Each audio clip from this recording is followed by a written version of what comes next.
Good afternoon. Welcome to Aguhon, the University of the Philippines College of Law Class of 2021 Recognition Rites. Guests, let us welcome the graduates of the Juris Doctor program led by the College Marshal, Professor Lee Edson P. Garcia.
the UP College of Law Class of 2021 Honor Graduates.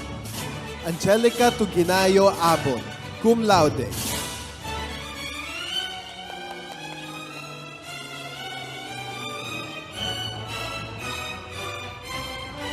Paul Nathan Abduhalim Beira, cum laude.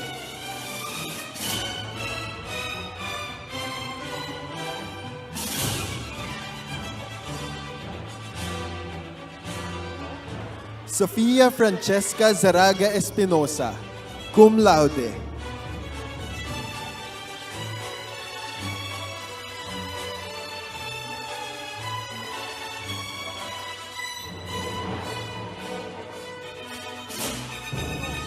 Giancarlo Christopher de Guzman Gabriel, cum laude.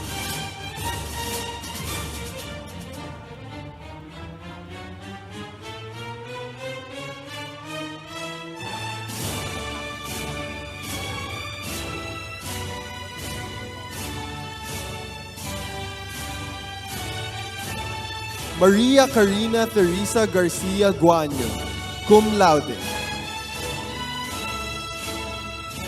Monica Therese Banson Lee, cum laude. Jose Patricio Sandoval Medalla, cum laude. John Alfred Hokbo Mendoza, cum laude.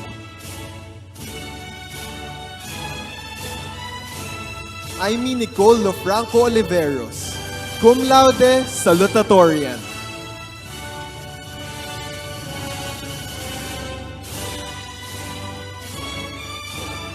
Danica May Melu Godornes, magna cum laude, valedictorian.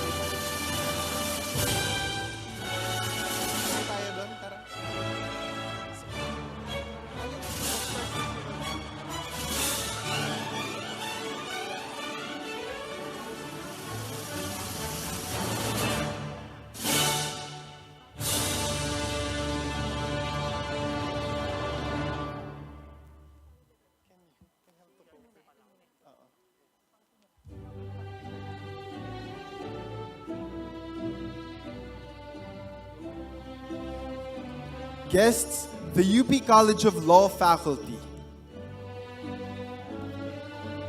Professor Paulo Emanuel S. Tamase.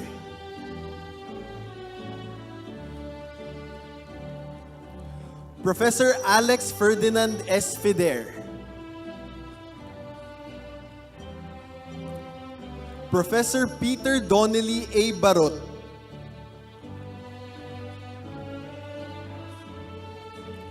Professor Gabriel A. D.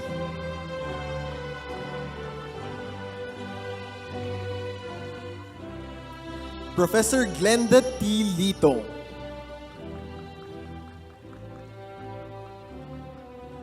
Professor Rowent Jen F. Bronce.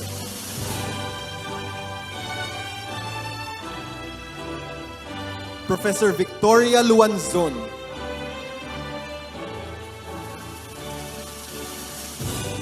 Professor Rocky D. Reyes.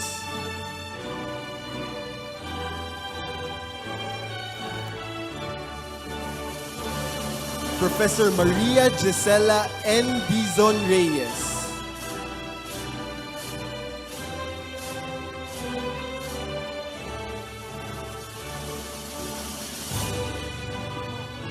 Professor Flordelisa C. Vargas.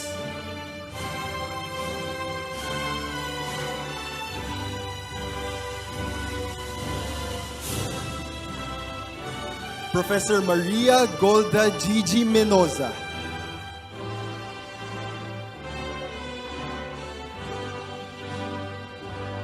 Professor Mia G. Gentugaya.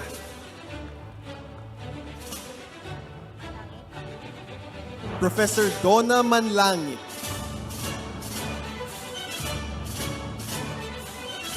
Professor Evelyn Leo D. Batad.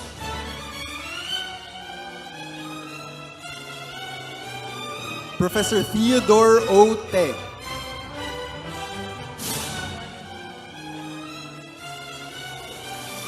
Former Dean Pacifico Agabin.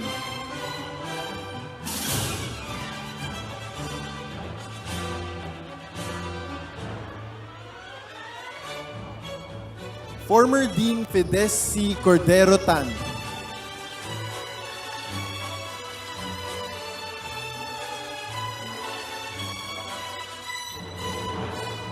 College Secretary Professor Michelle San Buenaventura D.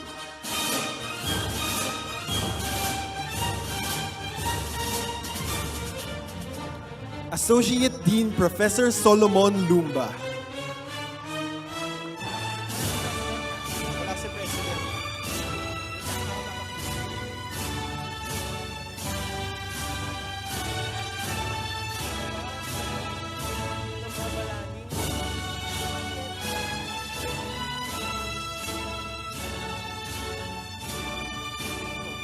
Ang aguhon ay isang instrumentong ginagamit sa pagtuturo ng patutunguhan.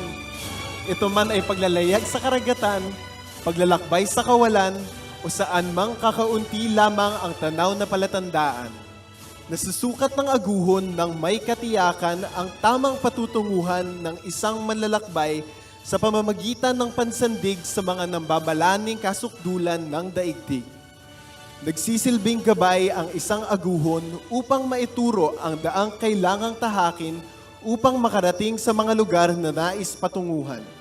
Sa madalas, ang aguhon ay ang ating sandigan upang makabalik tayo sa tamang landas mula sa mga paglalakbay sa mga lugar ng kawalan, pagkawala at mga biyaheng walang kasiguraduhan na puno ng takot at pangamba.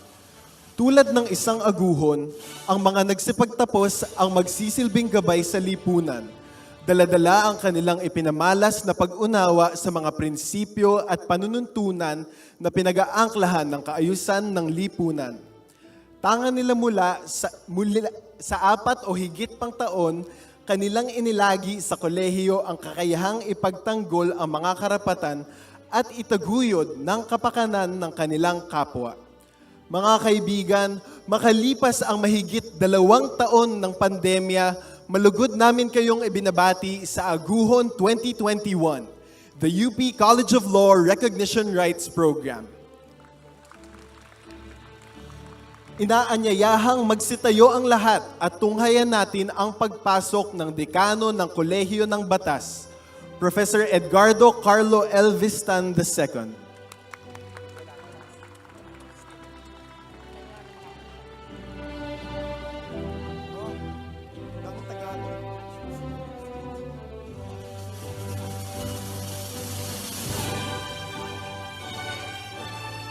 Pasalubungan natin ng masigabong palakpakan ang panauhing pandangal, Senior Associate Justice Marvic M.V.F. Leonen.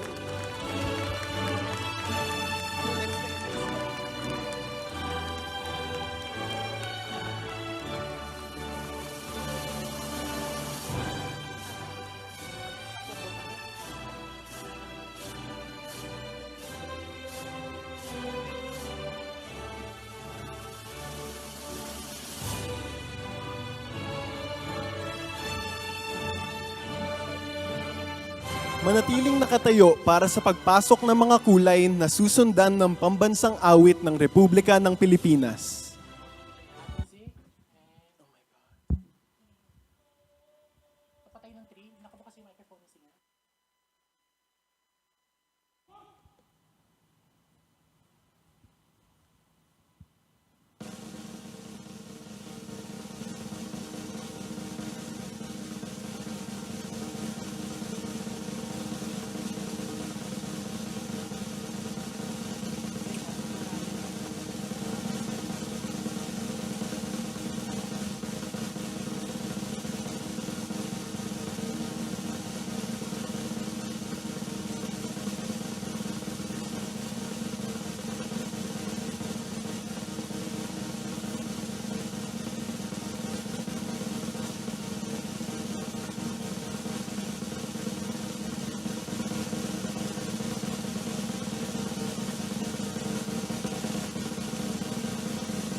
kayang magiliw, perlas ng silanganan, alab ng puso, sa dibdib mo'y buhay. Lupang hinirang, duyan ka ng magiting, sa manlulupig, di ka pasisiil, sa dagat at bundok, sa simoy at sa langit mong bughaw. May dilag ang tula at awit sa paglayang minamahal, ang kislap ng watawat mo'y tagumpay na nagniningning, ang bituin at araw niya kailan pa may di magdidilim. Lupa ng araw ng luwalhati pagsinta, buhay ay langit sa piling mo. Aming ligaya na pag may mang-aapi, ang mamatay ng dahil sa'yo.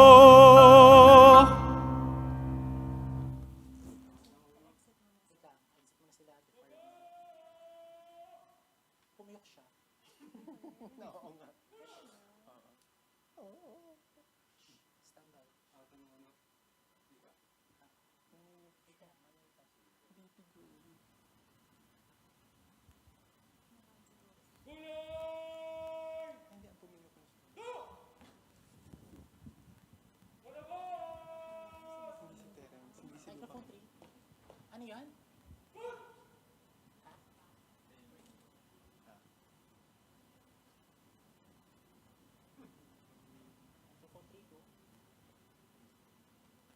Magsiupo ang lahat.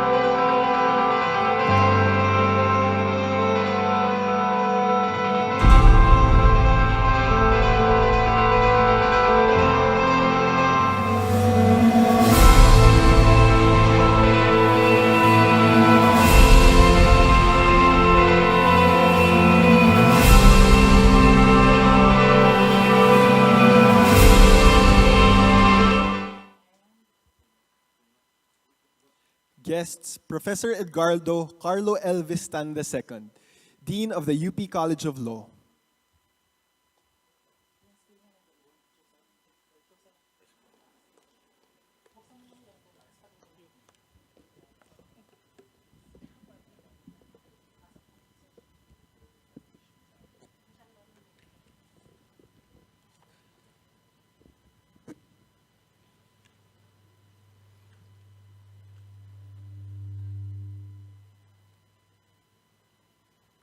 To our guest of honor and commencement speaker, Senior Associate Justice of the Supreme Court and former Dean of the College of Law, the Honorable Mario Victor F. Leonen.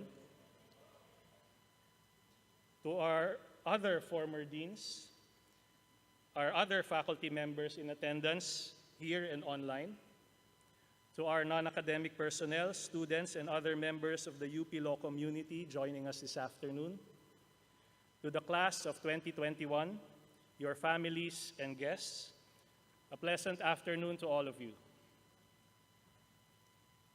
Sa ating mga nagsipagtapos noong nakaraang taon, ang ating class of 2021, isang taus-pusong pagbati ang ipinahahatid ko sa inyong lahat sa okasyong ito ng pagpaparangal sa inyo. Noong isang taon lang ay tinanghal natin ang isang online na programa tulad ng ating gagawin ngayong hapon. Ito ang unang pagtatapos na hinawakan ko bilang dekano at naging masaya ang ating live recognition rites noon bagaman hindi tayo talagang magkakasama. Kumpara sa okasyon na ito, marahil ay mas madami sa inyong mga pamilya at mahal sa buhay ang sumama sa inyong video feed nung isa-isa kayong kinilala sa programa nung nakaraang taon.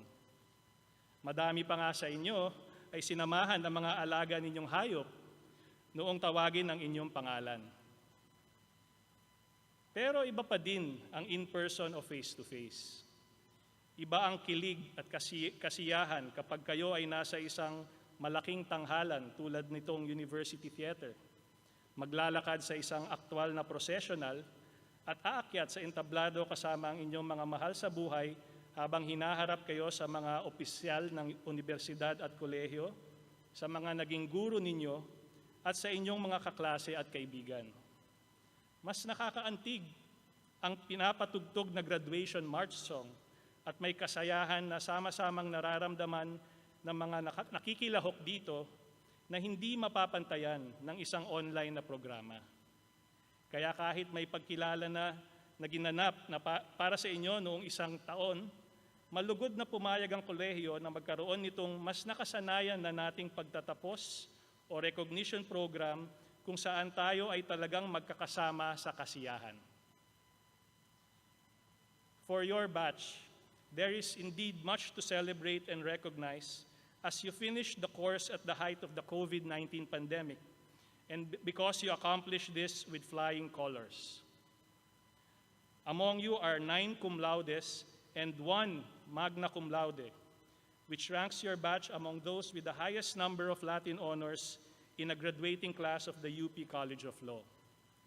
To cap this off, not only did you solidly meet the expectation of passing your bar examinations, your class did so with tremendous success as you were well represented among the recent bar exams' excellent and exemplary passers.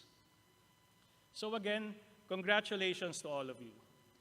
Congratulations are also in order to your families, loved ones, and professors who supported you on your way to becoming lawyers. To our graduates, remember to thank them all for being your aguhon or compass during the past few years, for assisting you in trekking the right path, in understanding the law, in understanding life, and most importantly, in understanding yourselves. The theme that your class chose for your graduation last year, Aguhon or Compass, could be interpreted as a yearning for direction and anticipation for what lies ahead.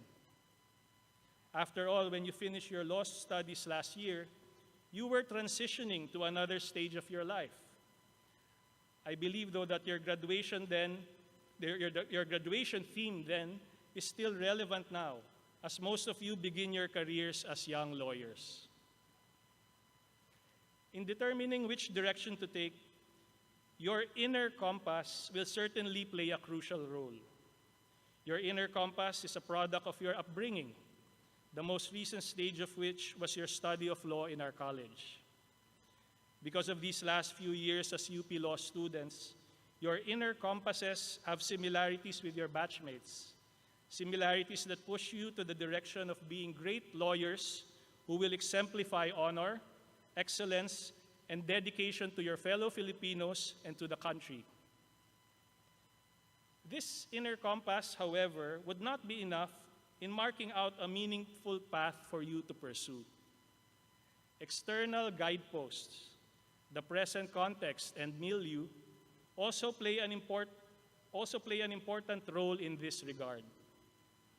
Since you graduated, everyone's context has significantly changed, from having to deal with the pandemic to living through the global effects of an ongoing war between Russia and Ukraine that recently hit the 6-month mark, and then to experiencing a change in administration in our country that challenges the seemingly dominant socio-political discourse in this university. These recent developments have many dimensions, to be sure. One of these dimensions is the salience of the law, or more accurately, the rule of law, and its underlying principles that you worked hard to understand and master, and which you now, as lawyers, have to uphold and defend. The developments I mentioned disturb and challenge these principles in a way that provide a fertile ground for reimagining and reinvention.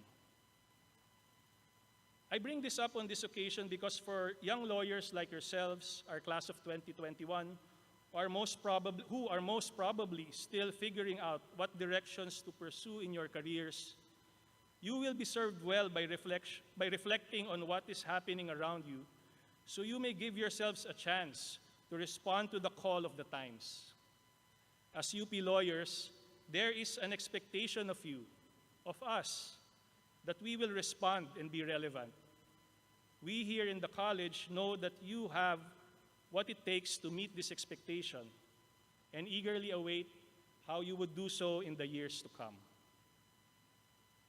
On this occasion and at this point of the program, we will all be served well by receiving inspiration from an alumnus, former professor, and dean of the college who, consistently throughout his career and in a variety of significant ways, has responded to the larger concerns and issues of the day. One recent example of this was how he led the Supreme Court's administration of your recent bar examinations during the pandemic, which examinations many in the legal community know as the hashtag best bar ever. So allow me now to conclude my opening message and give way to our guest of honor and commencement speaker, Justice Marvic Leonen. Once again, congratulations to you, our UP class of 2021. Congratulations to your families and loved ones. Please give yourselves a round of applause.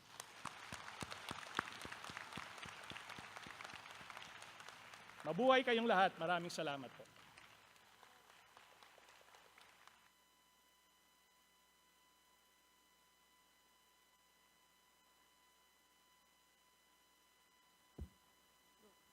Thank you, Dean Vistan. Aguhon, gabay sa paglalakbay.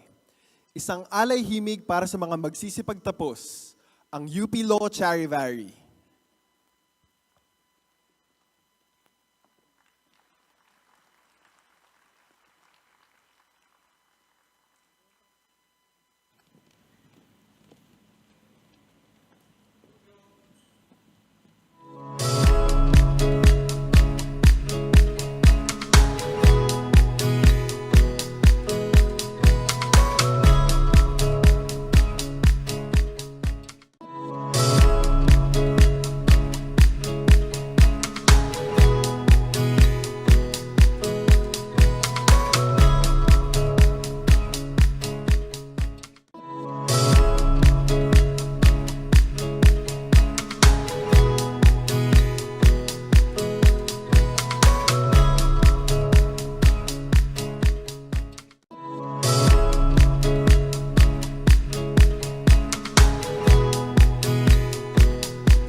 feature The Prince of Egypt na isinulat ni Stephen Schwartz. Muli ang UP Law Charivari.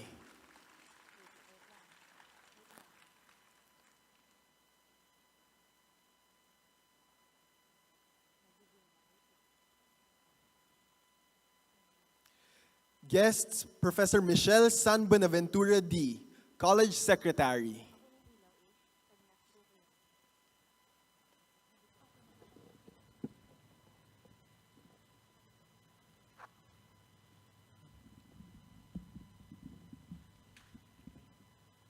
Born in the 60s, our speaker is one of the youngest justices to be appointed and still one of the younger ones.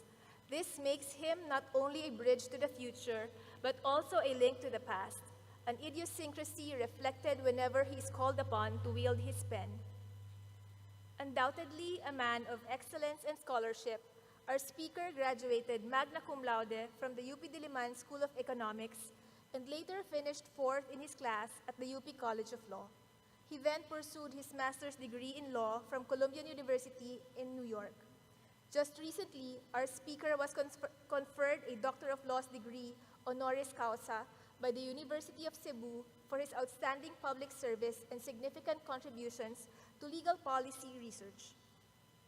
As a former member of the faculty of the UP College of Law, the director of its Office of Legal Aid, and later on its dean, our speaker built on the rich traditions of the college while introducing changes that allowed both faculty and students to engage more in critical discussions attuned to current realities, allowing for intellectual discourse to flourish inside classrooms and beyond.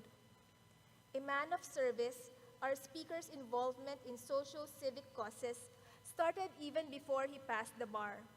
He was president of the Law Student Government in the UP College of Law and was active in progressive movements and assisting human rights organizations during martial law.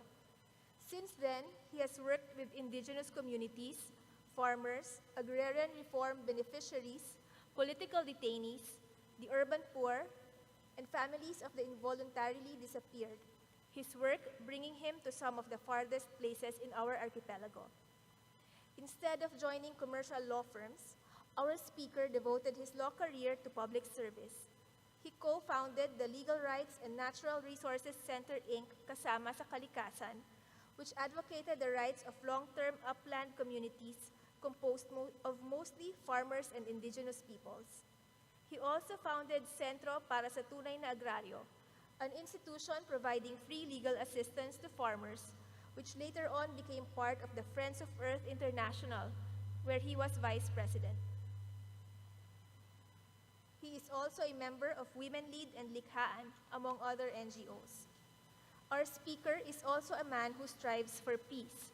As chief peace negotiator during the Aquino administration, he became instrumental in negotiating a framework agreement for peace with the largest insurgency group in this country, the Moro Islamic Liberation Front.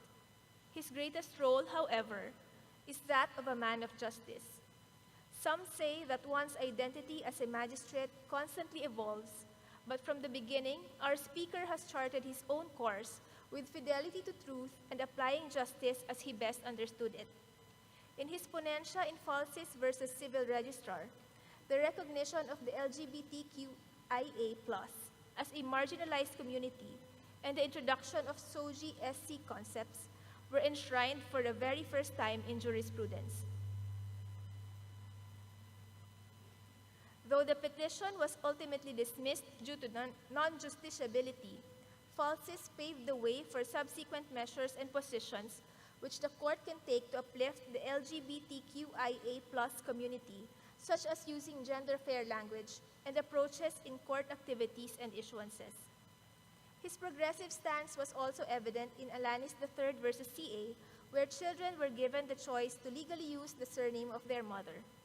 Further, through his ponencia in Aquino versus Aquino, the court en banc permitted children, regardless of their parents' marital status, to inherit from their grandparents and other direct ascendants by right of representation, removing the stigma against children who were born to unmarried parents through no fault of their own. You can never doubt that his opinions are always thoroughly researched and meticulously organized. Apart from the scholarship, which is never there for its own sake, shining gems of his literary sophistication can also be found in his writings. Who else would quote Herbert Marcuse on the effect of institutionalized inequalities on civil liberties or borrow a line from General Luna? His acute appreciation of the role he has as a magistrate and his responsibility to history is not only shown in his decisions, but more importantly, in the dissents he writes. In his dissenting opinion in Enrile versus Sandigan Bayan, where he was joined by other justices, he decried what he perceived as judicial exceptionalism, which favored the rich and perpetuated inequality. In voting against granting former Senator Juan Ponce Enrile's bail, he pointed out that many of the other nonagenarians are confined in much worse conditions for lighter crimes, but were not granted bail, challenging the majority's sense of fairness and justice. As a lone dissenter in Lagman versus Medialdea, he voted against the declaration of martial law in Mindanao and warned the majority against the dangers of enabling an emboldened authoritarian. He emphasized that the peace situation in Mindanao is more nuanced and cannot be solved merely by giving blanket authority to the president to counter violence with more violence. In Zabal versus Duterte, he upheld the petitioner's right to livelihood in voting against the closure of Boracay Island, explaining that this right is inextricably linked to the almost inviolable right to life and liberty. In that case, however, the proclamation for the closure of Boracay was upheld by majority of the court. When asked if he ever sensed futility in his protests, he argues that today's dissent is tomorrow's majority. Our speaker believes that the importance and the urgency of a topic depends on how it contributes to the evolution of constitutional discourse. After almost 10 years of service as a magistrate, not once did he waver in his principles and beliefs. In the face of threats, quo warranto, and impeachment, he stood firm and continues to fulfill his duties diligently. Proof of this is his success as bar chair in pioneering the first digital and regional bar examinations. This is on top of his role as chair of the court's Committee on Human Rights and Committee on Environment and Sustainability, among others. During his speech at the oath-taking of new lawyers from what was quoted as the best bar ever, he shared his philosophy. Protect those who have less in life. Do not stand for abuse. Be accepting of different identities. Speak up against corruption. Do not succumb to having more than enough. Do not trade kindness for the false badge of success. When you enter public service, discharge it for the public trust that it is. There's much more to say about our speaker, but truly his life's work speaks for itself. With this, it is with great honor that I introduce our speaker today, 2020-2021 Bar Chairperson, man of the people, man of many things, Supreme Court Senior Associate Justice, Marvic Mario Victor F. Leonen.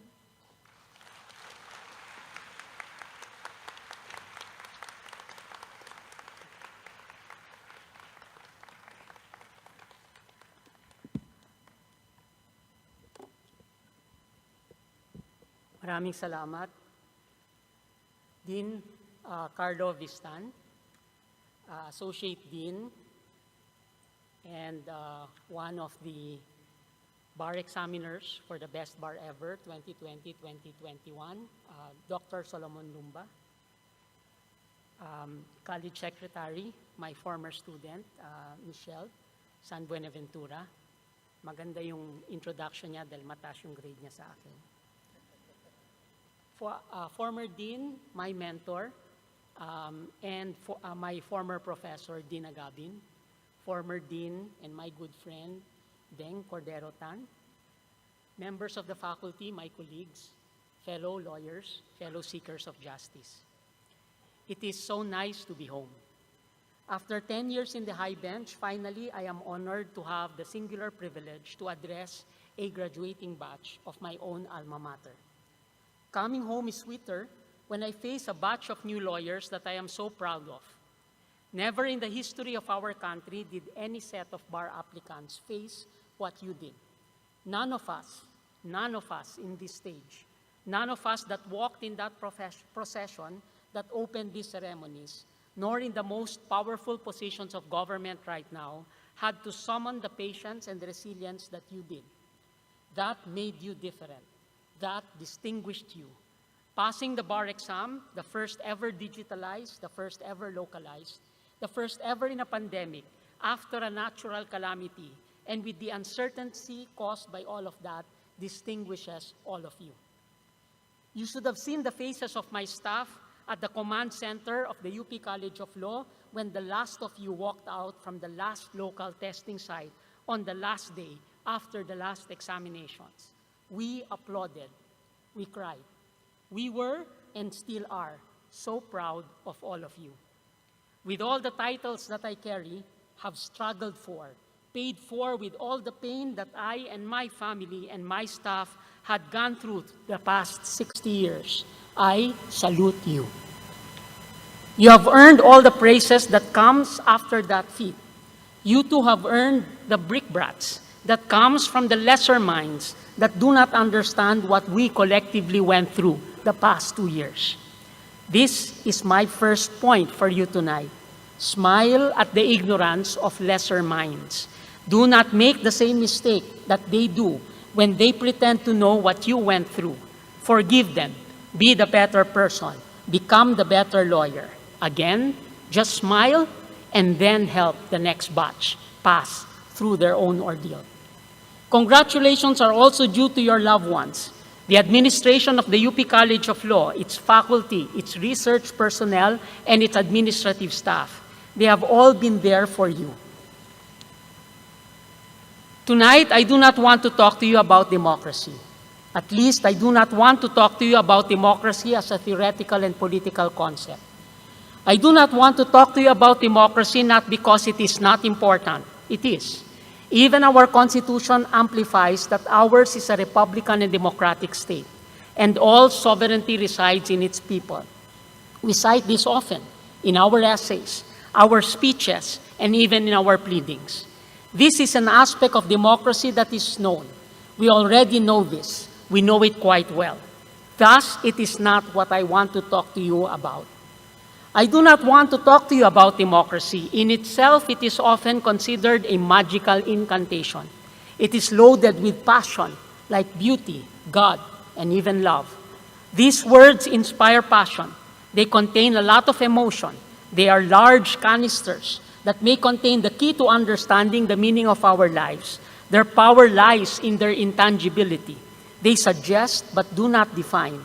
They inspire rather than truly inform. I do not want to talk to you about democracy. You have an idea of its grandest stories. They are hegemonic ideas of democracy's milestones, hegemonic ideas that are privileged, carried by the status quo. They dominate the foreground. Their tendency may be to obscure what may be truly important. Our history celebrates these milestones in their various retellings. We remember the propagandists against our Spanish colonizers, and then the images of the coming together of the proletarian and peasant revolutionaries under the banner of the Tagalog Katipunan. Democracy evokes the episodes of assertion and revolt against the American colonizers. We recall the establishment of a constitutional order, no longer formally founded on the borrowed sovereignty of the United States, but of our own people. We recall the struggles for social justice in the late 60s and early 70s. Inevitably, we are still hounded by the declaration of martial law in 1972, and then the images of protest and indignation rallies, massacres, the boycott movement of 1978, the Tanduay strike, the huge protests after the assassination of Benigno Aquino, the colorful banners waving after that assassination, with acronyms Bayan, Bandila, and an alphabet soup of people's organizations, non-governmental groups, and various types of coalitions and coalitions of coalitions.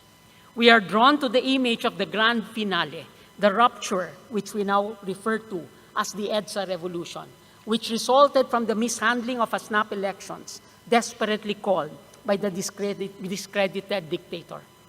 I do not want to talk to you about democracy in these terms, because it privileges only the dramatic events, the stuff of movies, and even serialized telenovelas.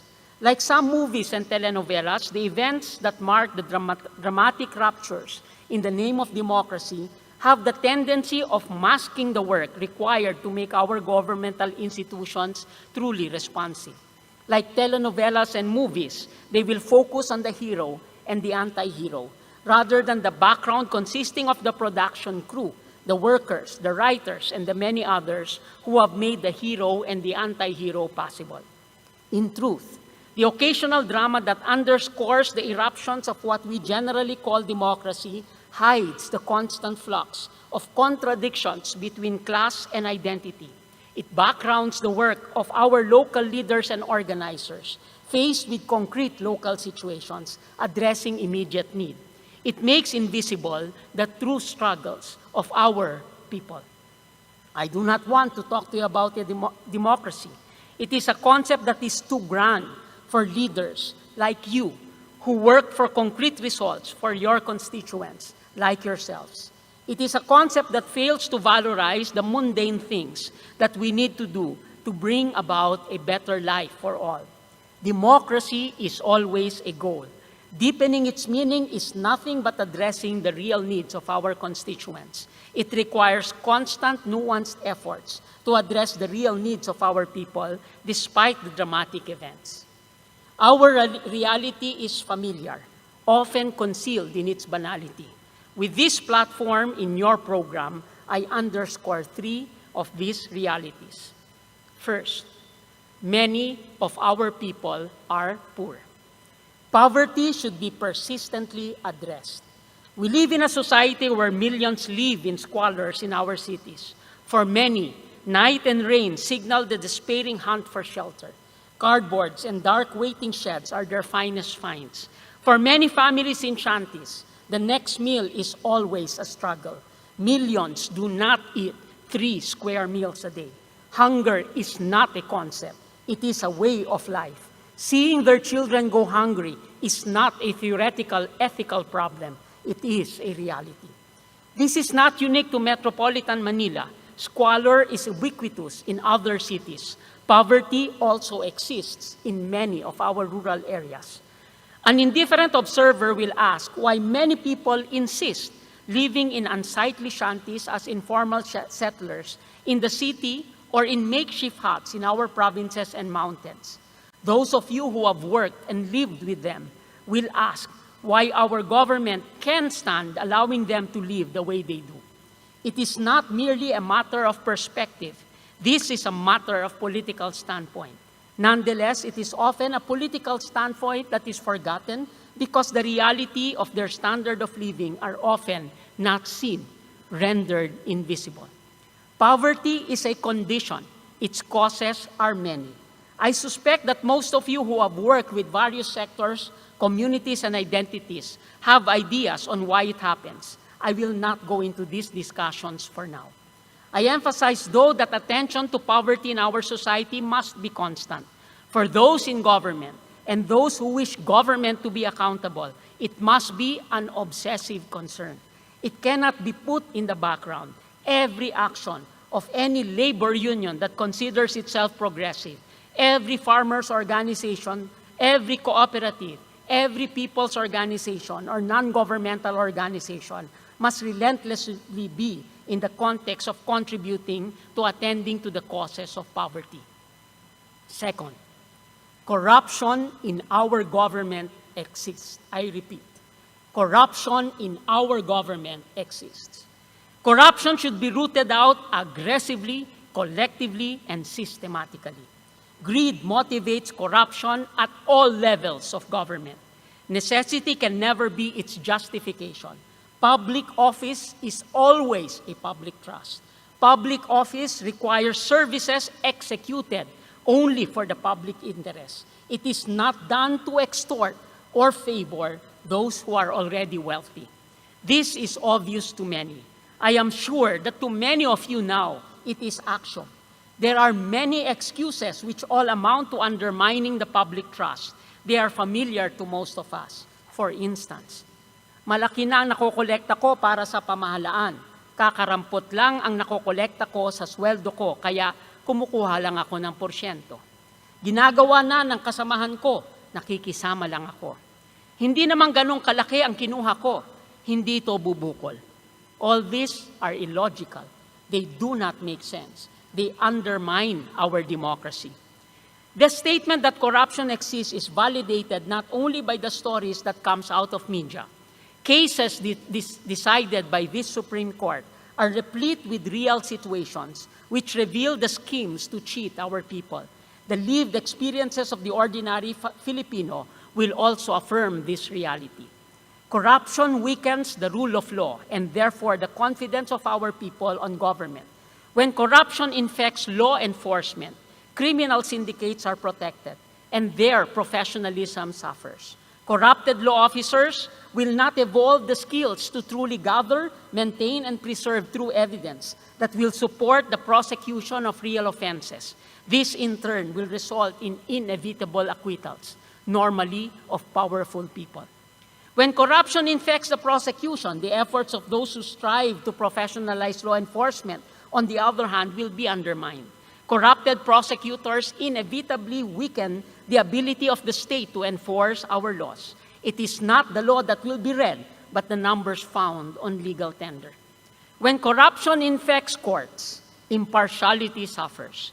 Corrupt courts undermine the confidence of the poor, the marginalized, and the vulnerable in a system of justice that it is fair. Any court that is corrupt becomes an instrument only of those in power. It will maintain the status quo. It will favor those who have resources or force those who have none to commit other crimes just to be able to corrupt judges and court personnel. Ironically, those who are corrupt are often protected by the status quo. That is, they can rely on those who corrupted them, usually rich, powerful individuals or groups, to protect them. They can often seek parts of the system that allow them to exist to eventually get their acquittals.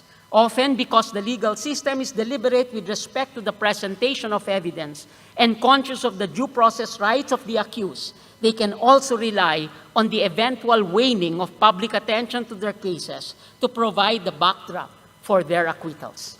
Inversely, those who stand their ground and refuse any attempt to corrupt them are vulnerable. They will not have the protection of the status quo. They can be the targets of those who benefit from the parts of the system that are corrupt. All they will have may be the acceptance of the unorganized mass of people who need the succor of government, the rule of law, and genuine democracies. To be clear, not all those who are corrupt succeed. We have had convictions. They have also been acquittals based on the true lack of merit of their cases. There are law enforcers, prosecutors, judges who stand their ground and keep their oaths. The legal system has also had their share of successes in weeding out corruption.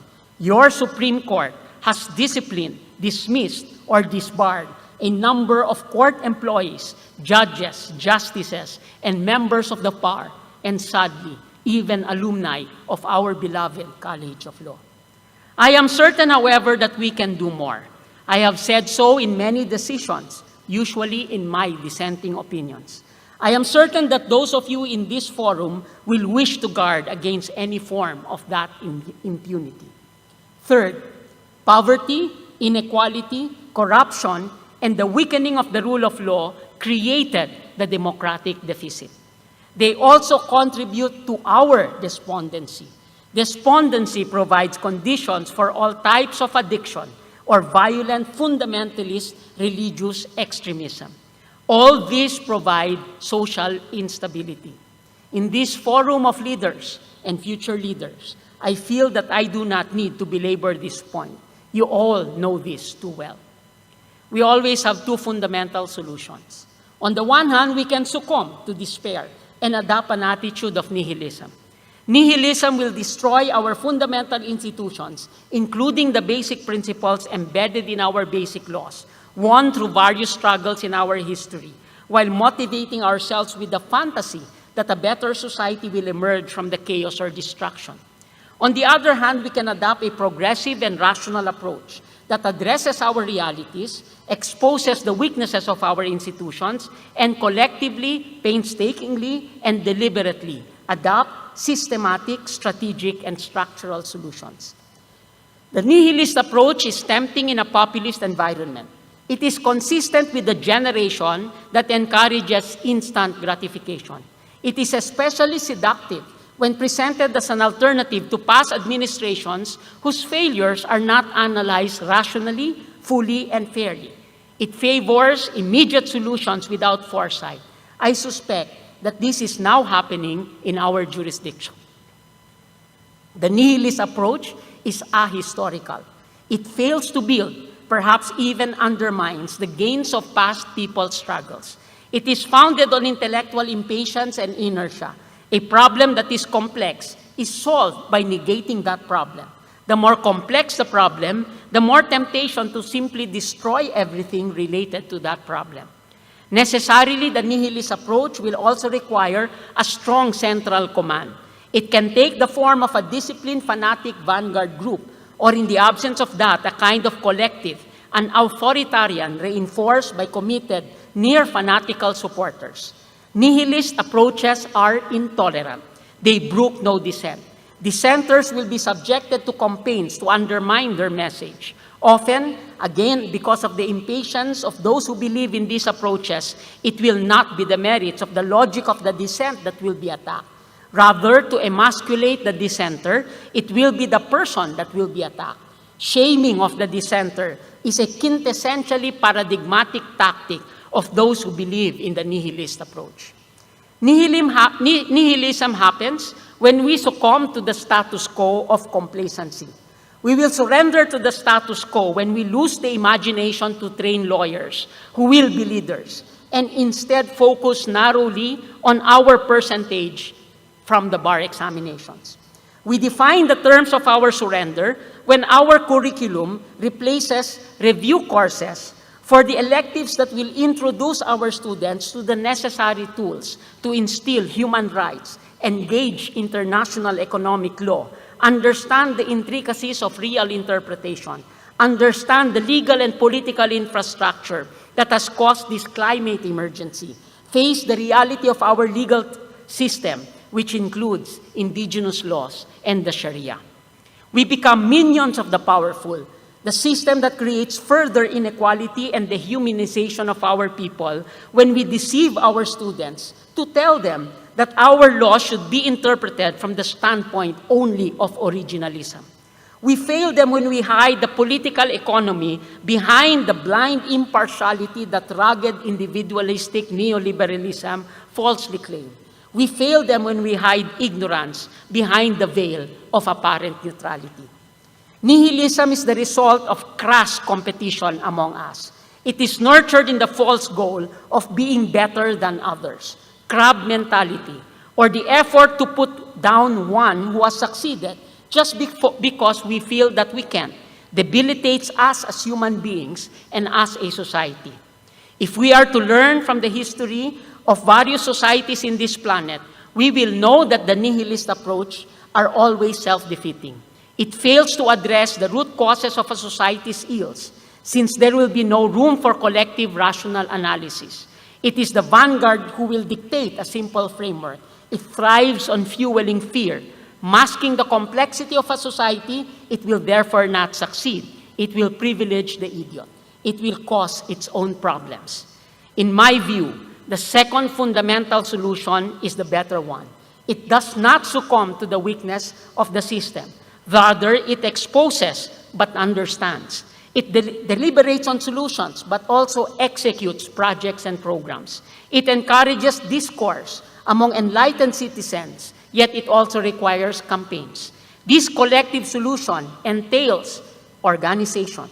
Organized action only succeeds when its leading elements encourage conscious deliberation and education among themselves and its constituents. There is often no dramatic rupture in most of these efforts, just painstaking, deliberate, rational, compassionate, tolerant, and collective effort. Again, I suspect that you all know what I mean. You may have lived with these solutions. You know the sacrifices that need to be done to persist. There is no grand solution for humanity. There is no final dramatic millenarian rapture that signals the coming of democracy or its deepening. There is only the patient, painstaking, deliberate, everyday effort that each one of us need to do. What we do every day is the foundation of what we will have in the future. Tomorrow is always a theoretical construct. Doing the right thing tomorrow is already too late. Doing the right thing, the right way, at the right time, with others who are kindred spirits, produce the strategic leverage for genuine fundamental changes in our society. Those who illicitly gain from the status quo will be threatened the more that we do the right thing, the right way, at the right time. Being threatened by the organized efforts of a community, those who entrench themselves by taking advantage of the vulnerability of those who are poor or draw their power from corruption, or both, will certainly react. They will shame. They will flood media with the irrational. They will threaten violence. They will even try to impeach a sitting justice of your Supreme Court. This is why, instead of talking to you tonight about democracy as a theoretical and political concept, I would rather talk to you tonight about courage. Courage to do the right thing is more infectious than the most virulent virus. Courage to do the right thing reiterates and defines what truly will make us human.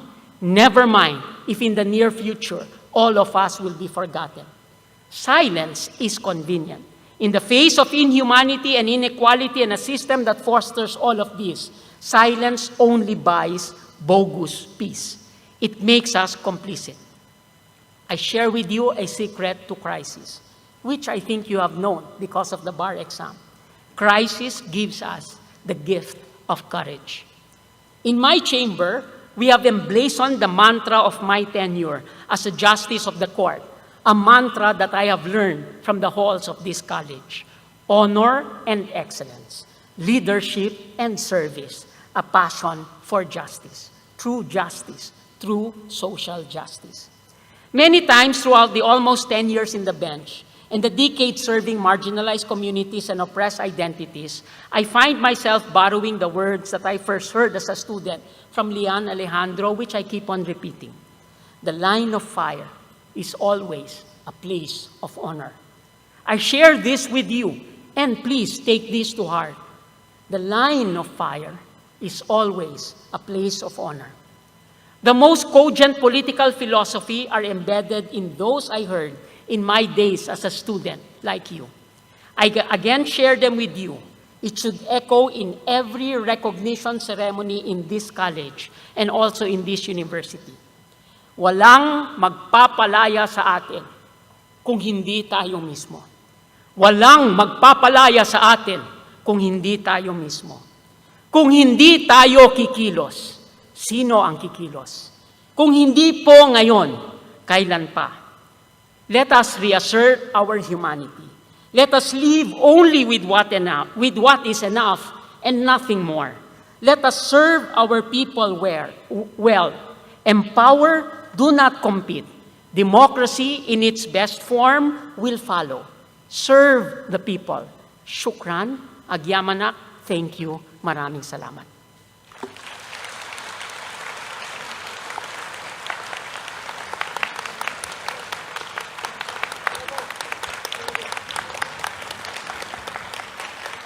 Marami pong salamat, Justice Leonen. Ngayon, isang handog sa mga magsisipagtapos at sa ating panauhing pandangal. Mga kaibigan, mula sa Kolehiyo ng Komunikasyong Pangmadla at alumnus ng UP Concert Chorus, Terence Tolentino, kasama sina Ricardo Juanito Balyedos at Joseph Emmanuel V. Hernandez mula sa Kolehiyo ng Musika.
Ricardo Juanito Baliedos, Joseph Emmanuel Hernandez at Terence Tolentino.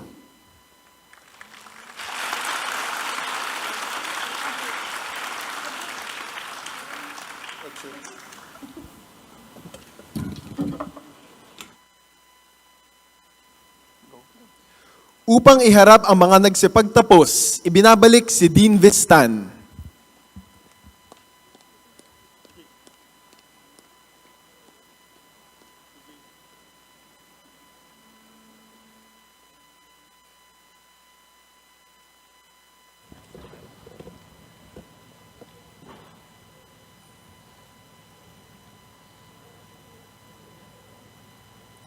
Mahal na mga miyembro ng kaguruan ng Kolehiyo ng Batas, kagalang-galang na Senior Associate Justice Mario Victor F. Leonen, at mga minamahal na bisita. Ikinararangal ko pong iharap sa inyo ang mga nagsipagtapos mula sa Kolehiyo ng Batas para sa akademikong taong 2020 hanggang 2021.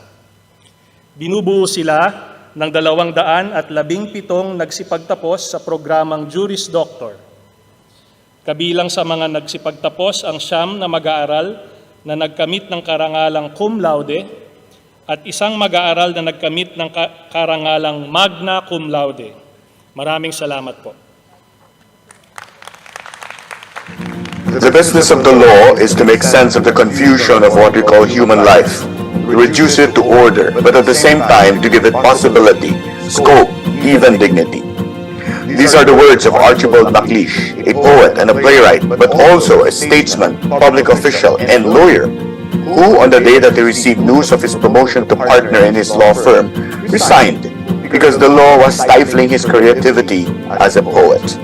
Congratulations, class of 2021, not just on passing the best bar ever, but also for graduating from the UP College of Law, which arguably was the harder thing to do.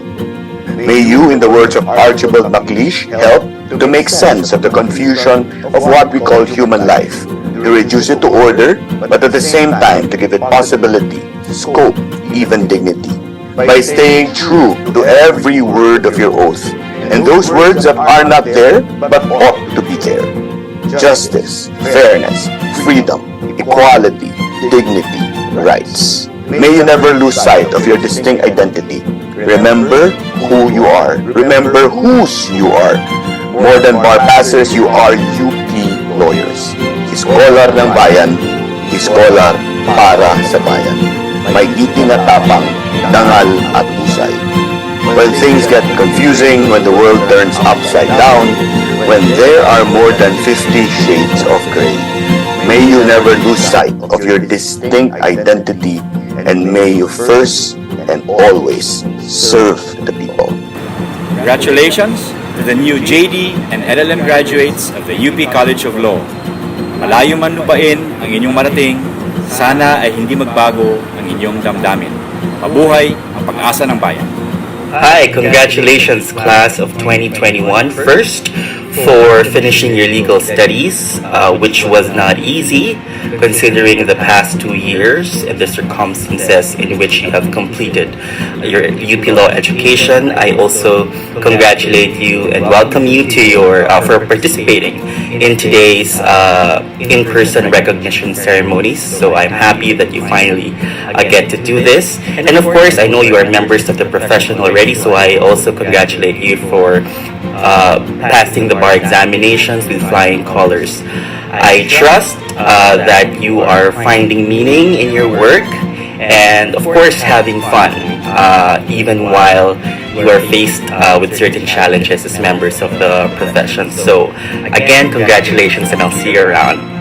May I extend my heartfelt congratulations to each and every member of Class 2021. Your class had the best of both worlds.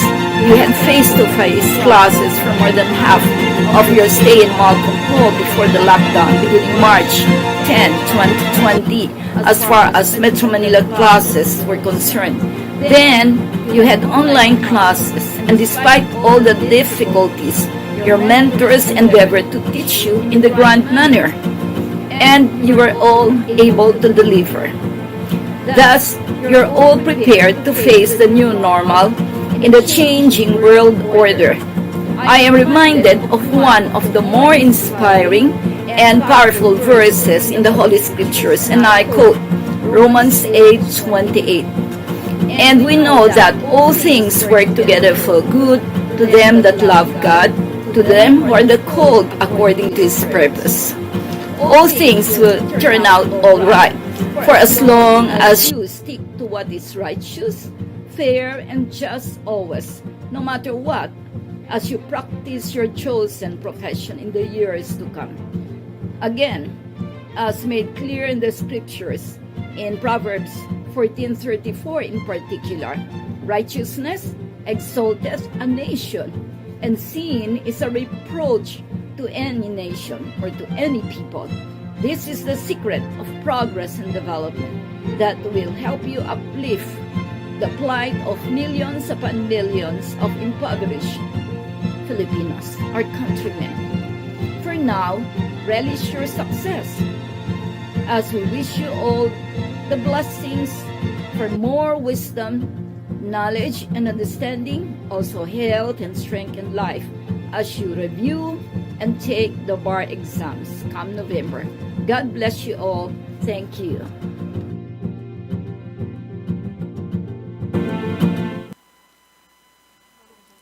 To distribute the diplomas and the special awards, Dean Edgardo Carlo Vistan II, Associate Dean Solomon F. Lumba, and College Secretary Michelle San Buenaventura D.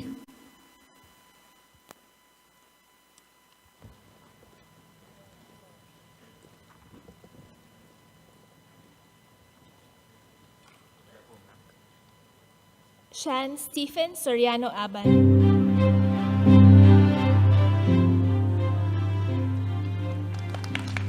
Angelica Tuginayo Abon, cum laude, Dean's Medal for Academic Excellence.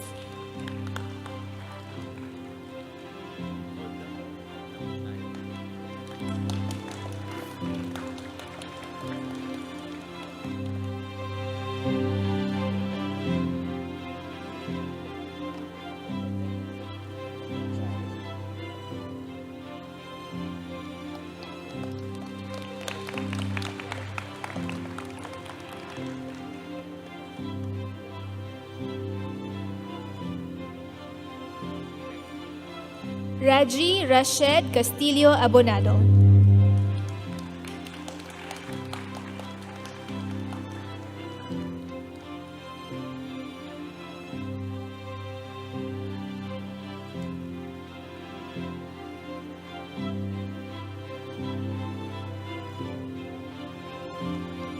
Arthur Lyndon Ang Alianan.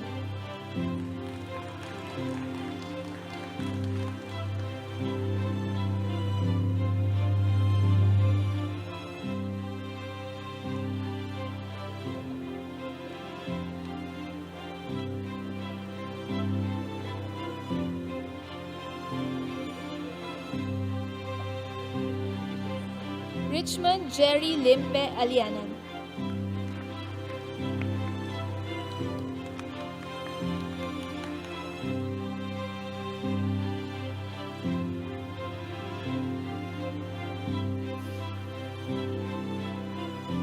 Roylan Rigel Kent Almadro Alonzo.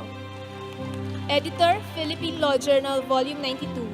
Dean Service Award, Public Relations Officer, Law Student Government, Academic Year 2019-2020.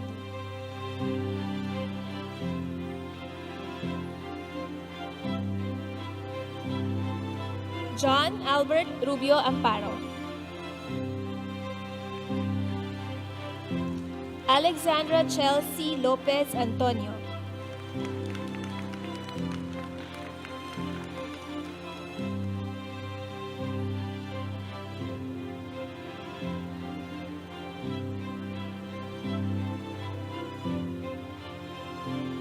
Mary Jo de Jesus Arada.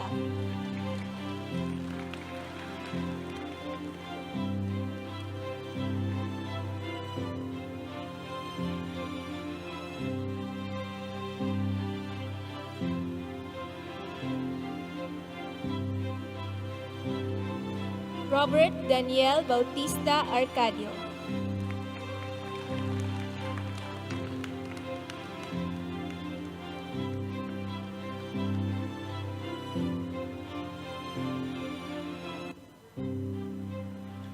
Marian Michelle Garcia Arcinas. Commendation John H. Jackson Moot Court Competition Regional Champion East Asia and Oceania Regional Round 2021. Paulo Miguel Serralde Arquero. Katrina Krista Marceliana Artiaga. Dean's Service Award, BGC Day Representative, Law Student Government, Academic Year 2018-2019.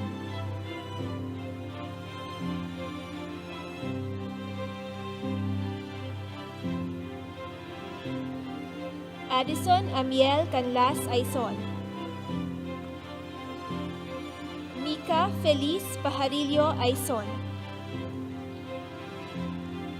Eliza Campos Aziz.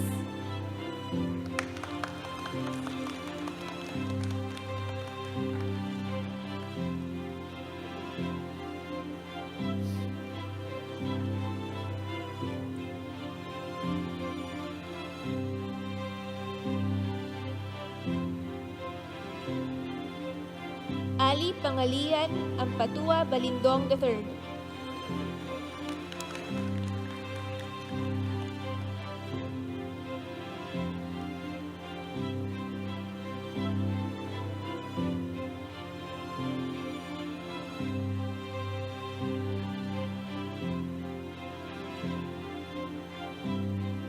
Clark Aldwin Briones Banaag.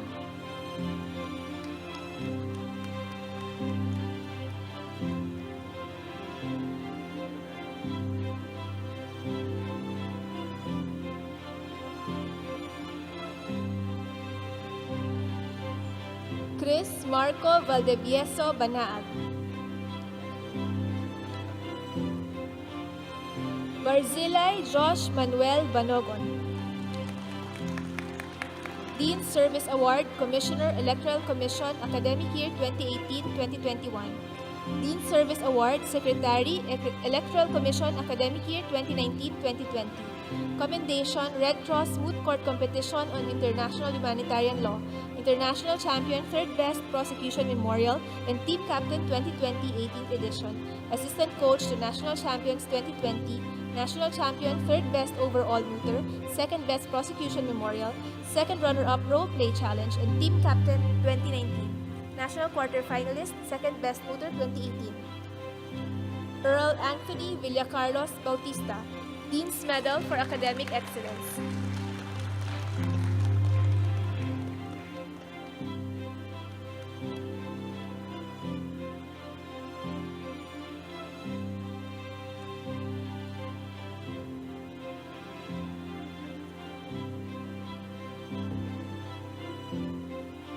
David Miguel Ovalias Bauzon.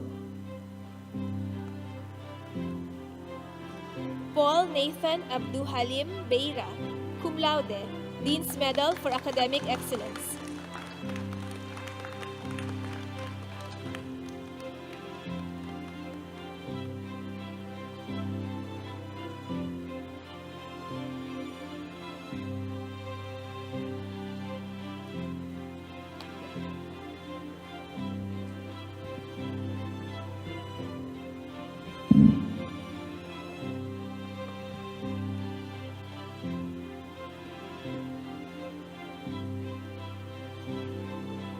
Richelle Clet Belenzo.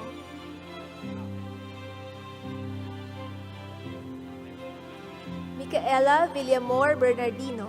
Commendation, Stetson International Environmental Moot Court Competition, International Champions 2018, Regional Champion in Southeast Asia 2018.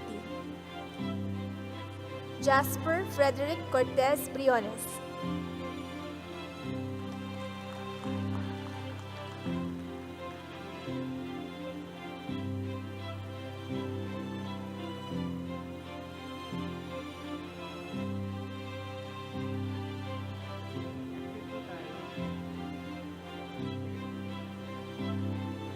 Ana Regina Atendido Buban, Dean's Medal for Academic Excellence.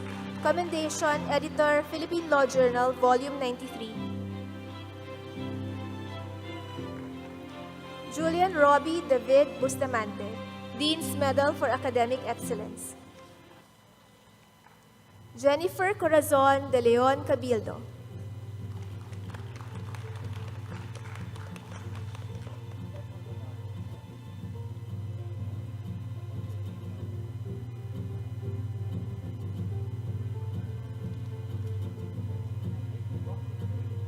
Micah Marie Caraos Kakdak. Yusef Riel Bernabe Cadano, Dean's Service Award, Secretary, Law Student Government, Academic Year 2019-2020.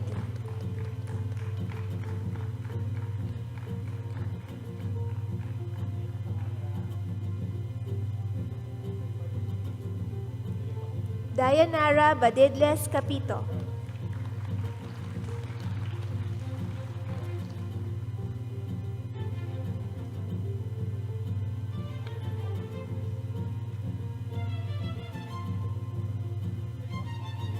Andre Jan Lee Cardenio.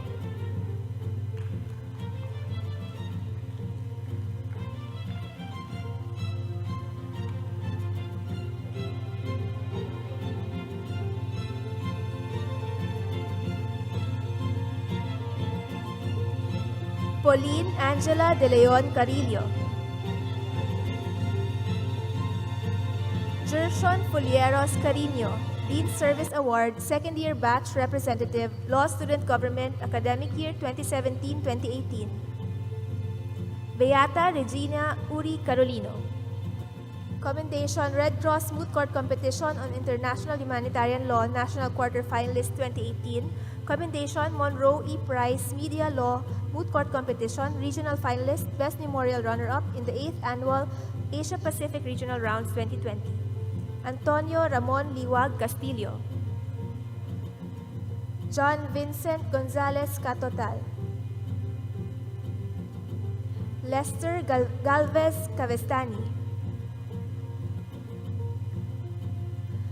George So Chua Jr. Stephanie Winchell Tan Ko.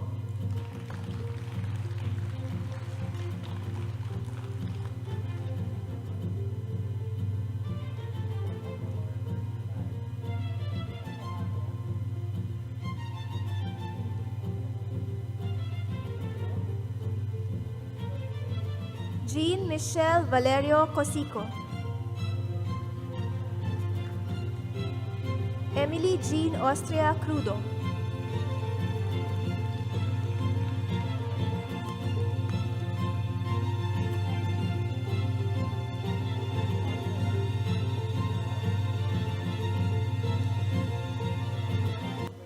Anjo Cruz, Dean's Service Award, BGC Day Representative, Law Student Government, Academic Year 2018-2019.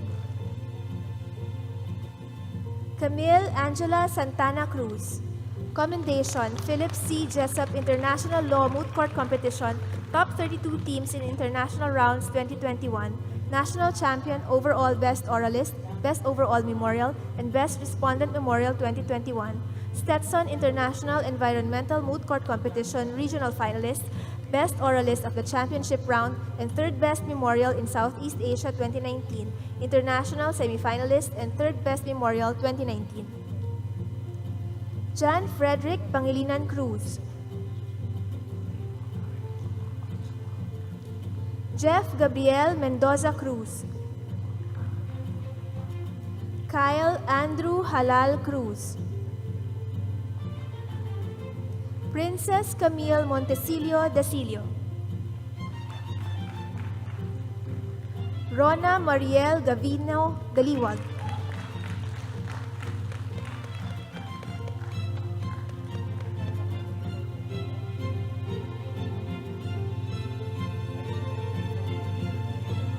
Jose Angelo Lopez de Lumpines II, Dean's Service Award, Secretary, Law Student Government, Academic Year 2020-2021.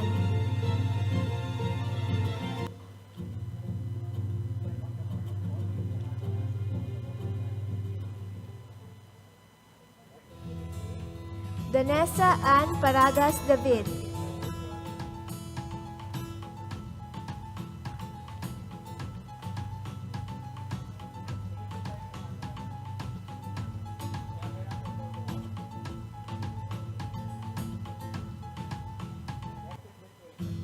Riza Dawn Angeli Cantila David.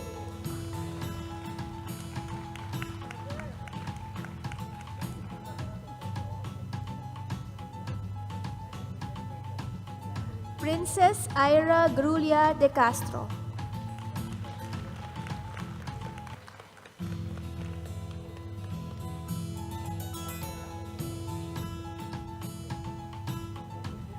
Robbie Brian Rabago de Guzman. Commendation, Justicia Moot Court Competition, Third Best Oralist 2018. Ray Alan Lo de Juan.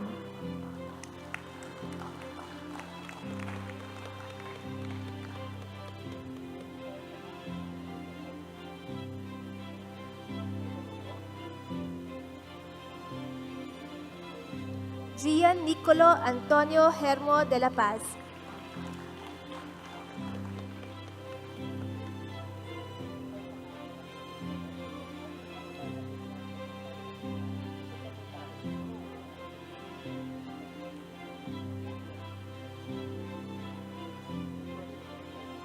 Carla May Encarnacion de Leon.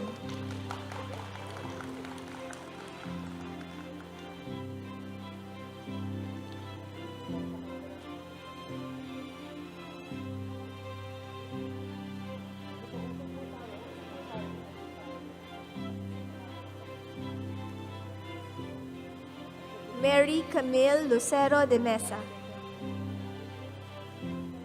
Michael Lawrence Lacuna del Mundo.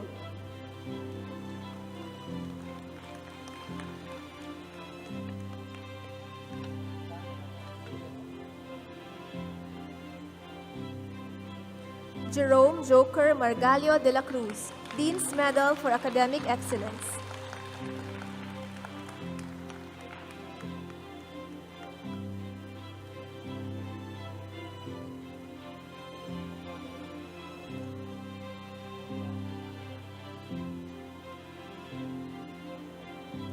Aliyah Jan de Guzman Delgado.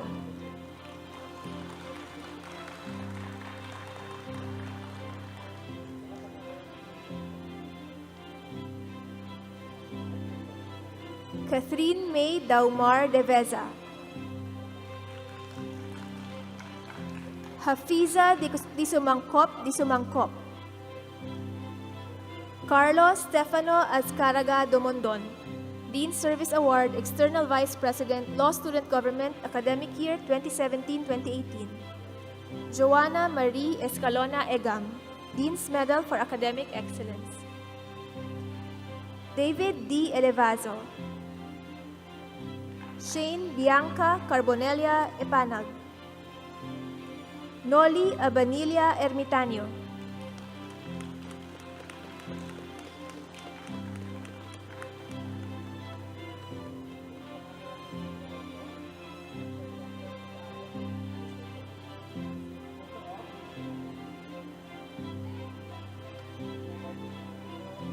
Christine Joy Santos Escalante. Sofia Francesca Zaraga Espinosa, cum laude, Dean's Medal for Academic Excellence.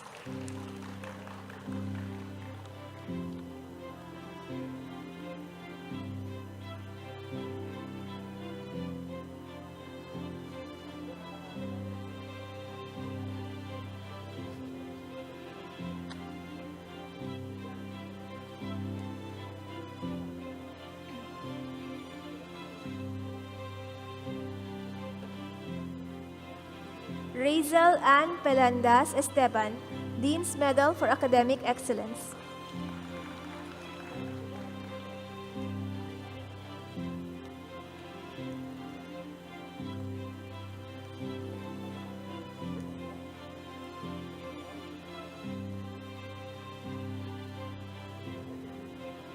Francis Cecile Gomez Estuesta. Jaime Salazar Fernandez. Jenna Veronica Fernandez Fernandez. Commendation 33rd John Pictet Competition on International Humanitarian Law, International Finalist 2020.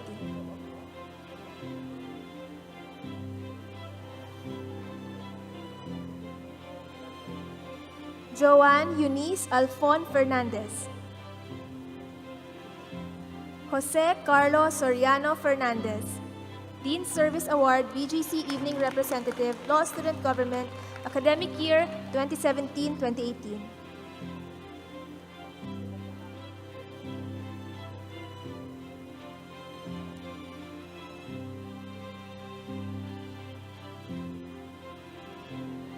Aldrin Dale Enrique Ferrer.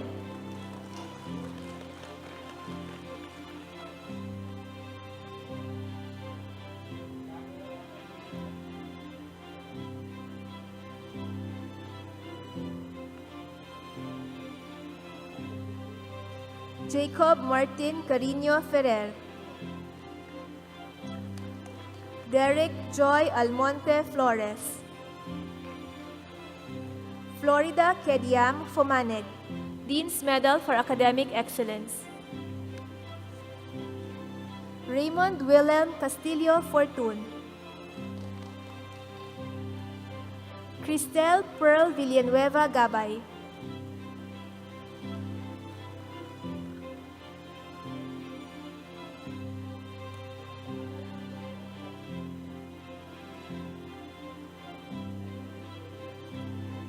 Giancarlo Christopher de Guzman Gabriel, cum laude, Dean's Medal for Academic Excellence.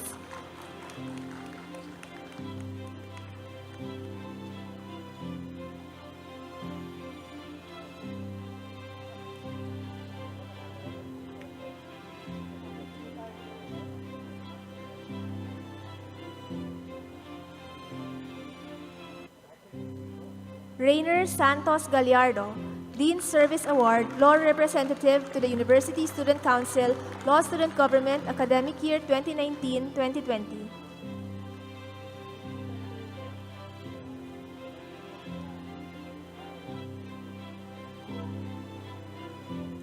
Kenneth Pastor Giolina, Dean's Service Award, BGC Day Representative, Law Student Government, Academic Year 2020-2021.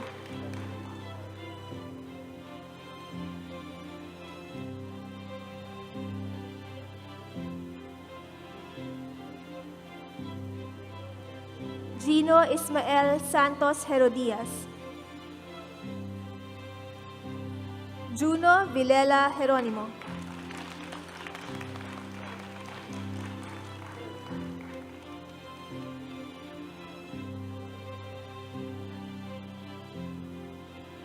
Danica May Melu Godornes, valedictorian, magna cum laude, Dean's Medal for Academic Excellence.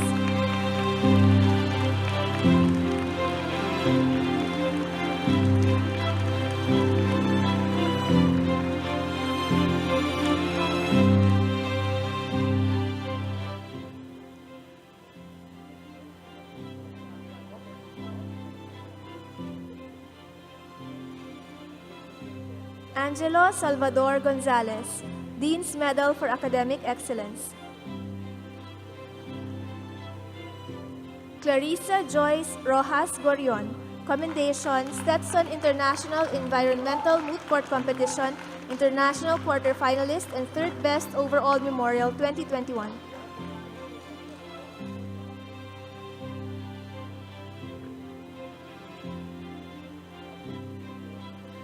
Marina Karina Teresa Garcia Guanyo, cum laude, Dean's Medal for Academic Excellence, Commendation, Vice Chair, Philippine Law Journal, Volume 94.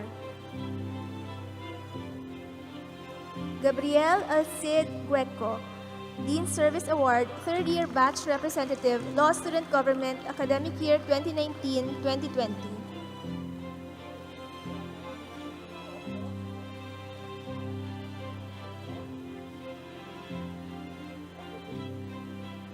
Patricia Karina Aurea Israel. Mikhail Ramon Largoza Javier, Diego Carmelo de los Reyes Lacap, Dean's Medal for Academic Excellence. Commendation Monroe E. Price Media Law Moot Court Competition, Regional Finalist, Best Memorial Runner-Up in the 8th Annual Asia Pacific Regional Rounds 2020. Jeshuel Marcos Ladrillano.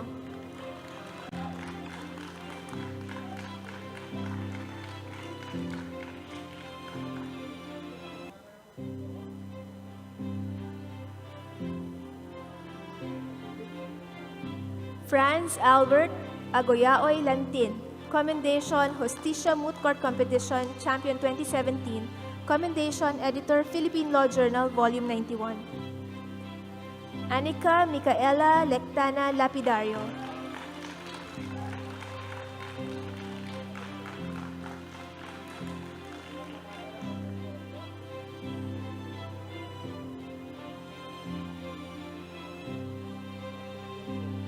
Martin Braille Villavicencio Latorre Jr.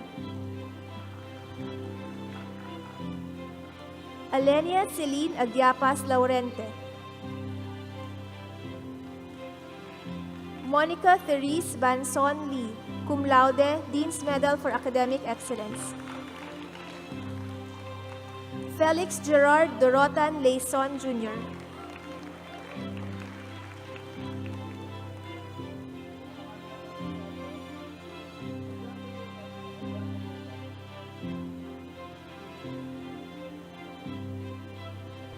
Johanna Cas Amodia Licuk. Fides Carissa Bianca Reyes Lopez, Dean's Medal for Academic Excellence. Maribel Nicole de Guzman Lopez, Dean's Medal for Academic Excellence.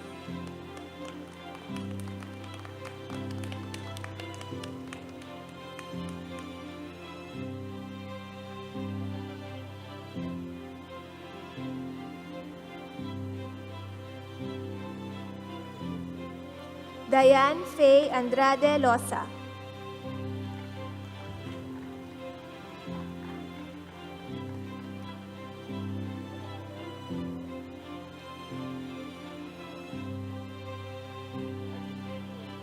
Andrew Stephen Santos Lota, Dean Service Award, Commissioner, Electoral Commission, Academic Year 2018 to 2021.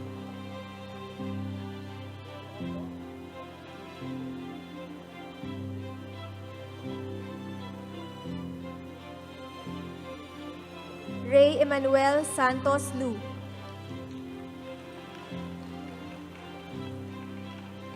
Patricia Adeline Aquino Lucindo.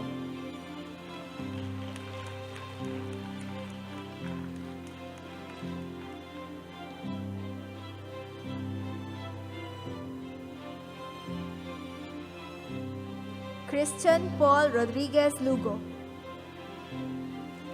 Raquel Monique Loma Luna, Dean's Medal for Academic Excellence.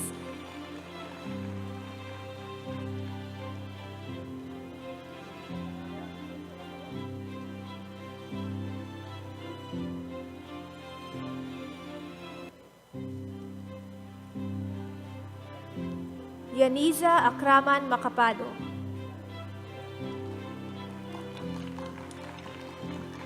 Siti Aisha Bedar Macarambon.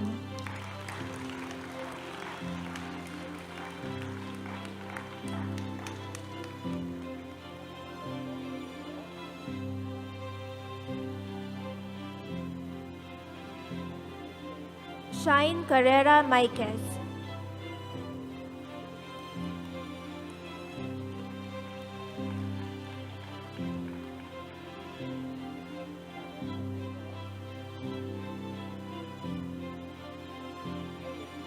Nicolette Sioson Malferrari.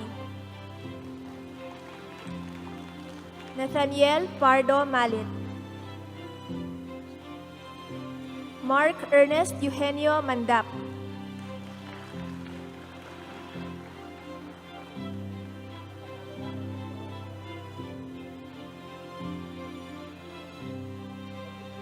Muhammad Yasin Macau Maniri.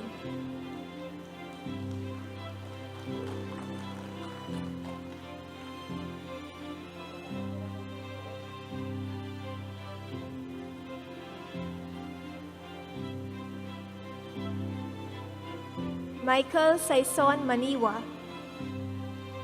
Jose Angelo de Guzman Manuel, Commendation, Editor, Philippine Law Journal, Volume 91. Ernest Luigi Acevedo Manzanares. Kathleen Perlas Maravilla.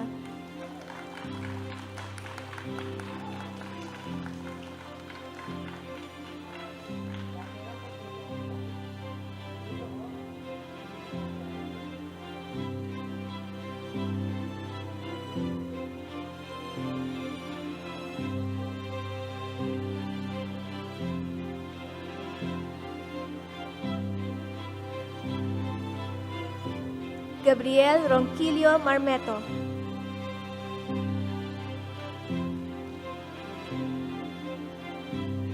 Martina Marlene Solas Marte.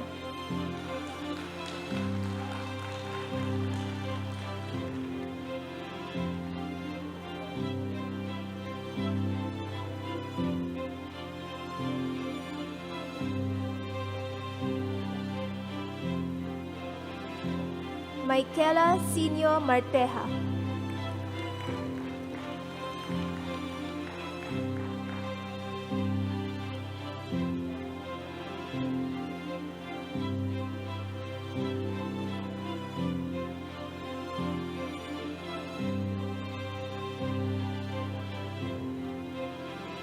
Michael Kent Magnaye Matawaran. Jose Patricio Sandoval Medalla, cum laude, Dean's Medal for Academic Excellence. Commendation, Justicia Moot Court Competition, Third Best Oralist 2018. Rabelais Fuelias Medina.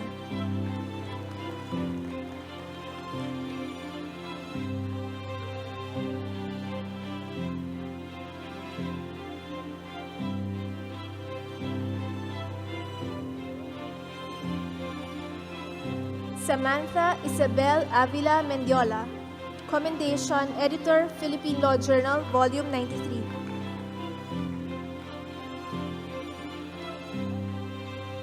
John Alfred Hokbo Mendoza, cum laude, Dean's Medal for Academic Excellence.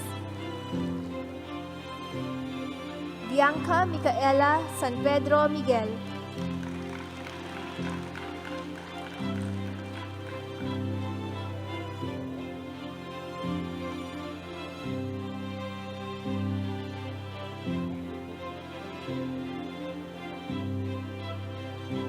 Isabel Ray Pineda Miranda.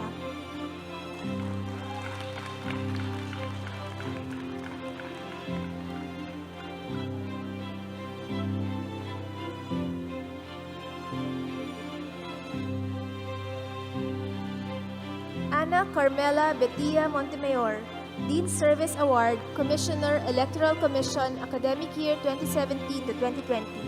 Dean Service Award, Chairperson, Electoral Commission, Academic Year 2019 to 2020. Shinette Pesigan Montenegro, Dean's Medal for Academic Excellence. Commendation, Red Cross Moot Court Competition on International Humanitarian Law, National Champion, Second Best Prosecution Memorial, and Second Runner-Up Role Play Challenge 2019, International Champion and Third Best Prosecution Memorial 2020. Sheriff Ina Duran Montero.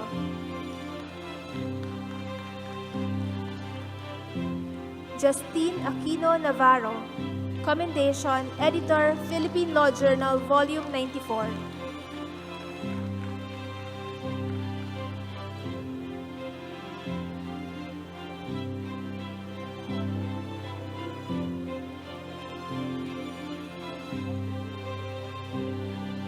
Johan Daniel Martinez Negre.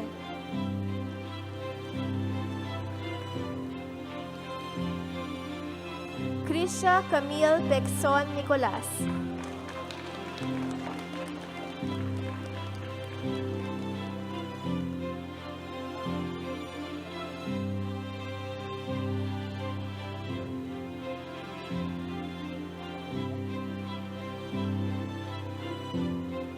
Fidel Rico Ikot Nini. Dean's Medal for Academic Excellence.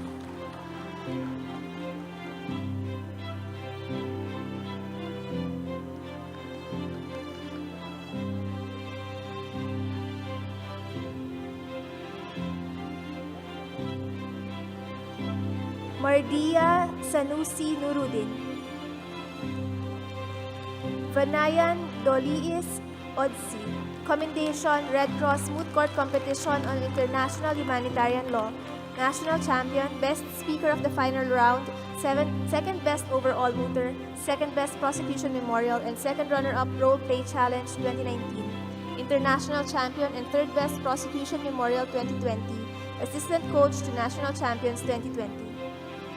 Amy Nicole Lofranco Oliveros. Salutatorian, cum laude, Dean's Medal for Academic Excellence.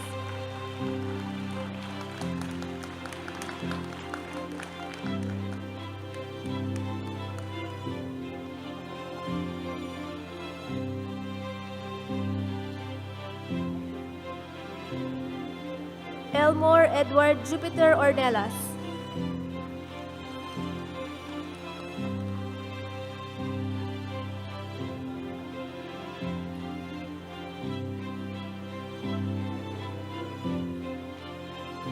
Ana Lauren Marie de Jesus Ortega.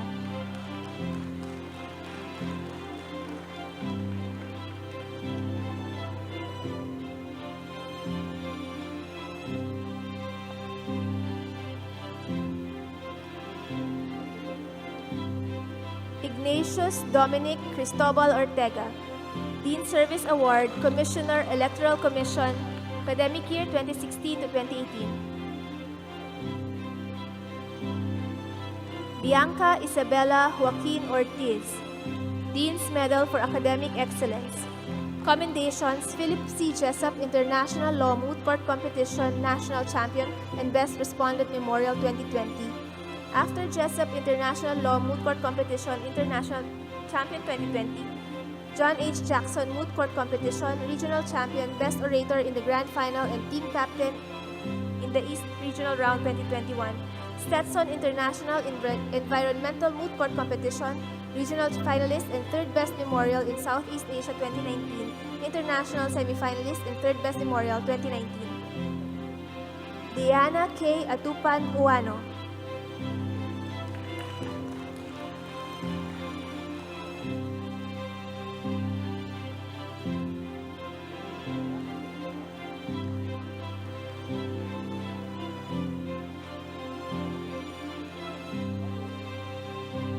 Christine Bernadette Alibuyog Pacariem.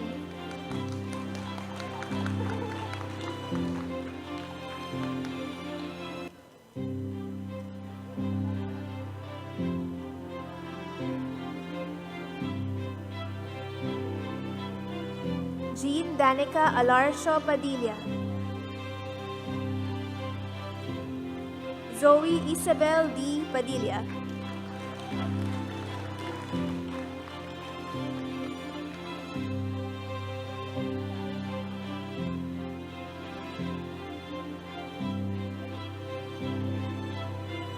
Amal Jaida Alauya Panda, Dean's Medal for Academic Excellence. Angelica Israel Paredes.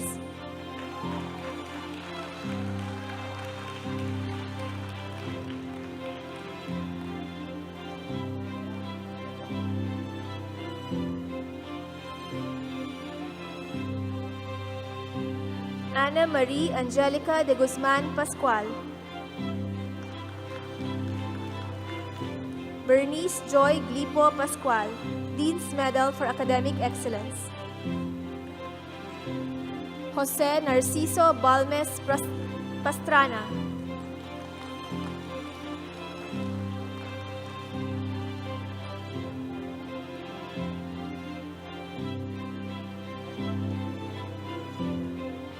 Geraldine Marie Villamante Paulo.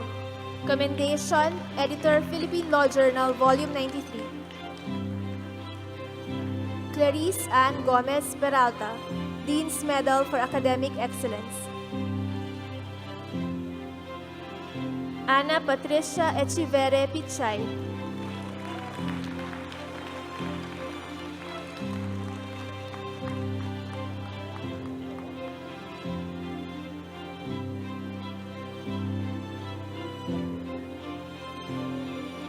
Ronalyn Villa Pilones, Dean Service Award, Commissioner Bar Operations Commission 2019.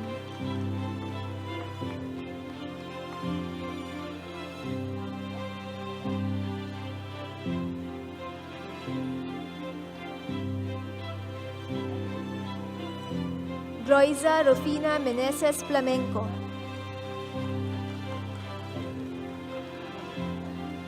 Hannah Georgia Flores Plopino.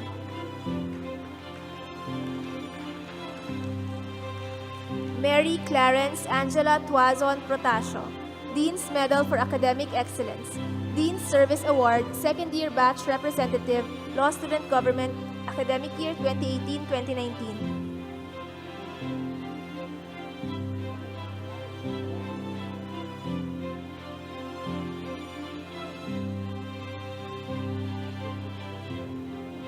Anne Frances Sullivan, Quebec.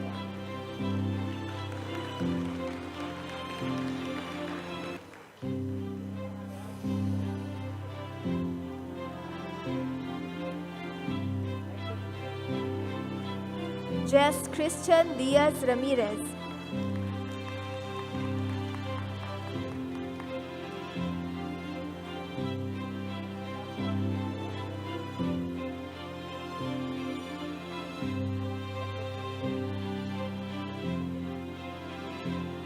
Jonathan James Gonzalez Ramos.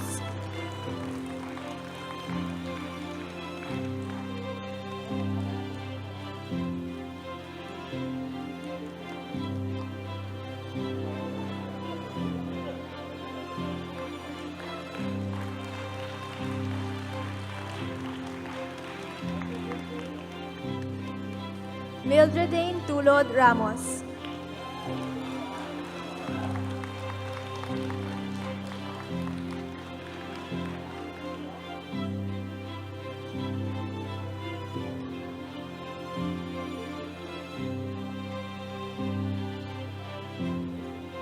Anya Katrina Isabel Abay Remonte.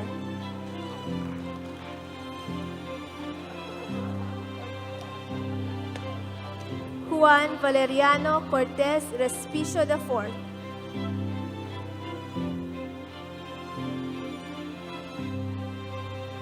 Rocco Alejandro Dizon Reyes.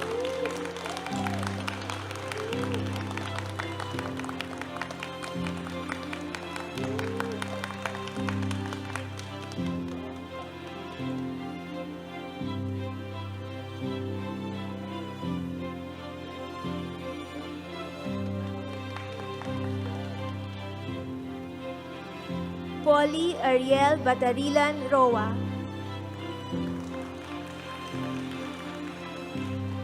Jose Lorenzo Timbol Roman.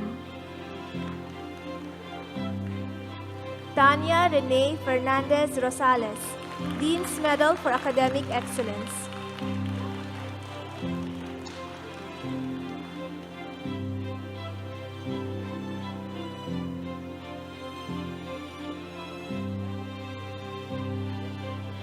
Mario Tingosha Rosete III. Closter Paul Montances Saices. Patricia Marie Padilla Sales.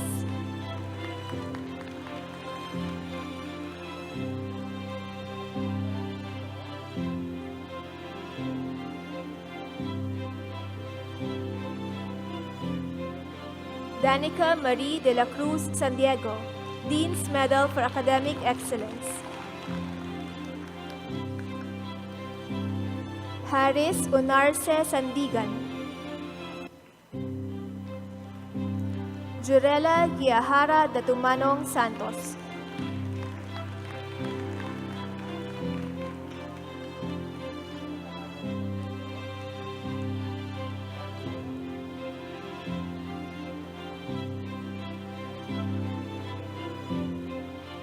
Maria Patricia de Vera Santos, Commendation, Editor, Philippine Law Journal, Volume 94. Shaina Marie Sumayo Santos, Dean's Medal for Academic Excellence, Dean's Service Award, Second Year Batch Representative, Law Student Government, Academic Year 2018-2019. John Edric Ramos Serrano, Dean's Medal for Academic Excellence, Dean's Service Award, Commissioner, Electoral Commission, Academic Year 2018-2021, Dean's Service Award, Vice Chairperson, Electoral Commission, Academic Year 2020-2021.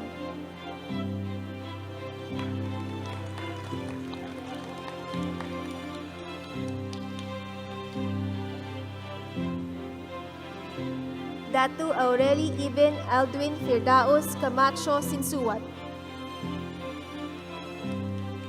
Juan Pablo Pangalangan Socrates. Mary Leozel Anthony Go Sol Cruz. Jan Mikhail Gabriel Solitario.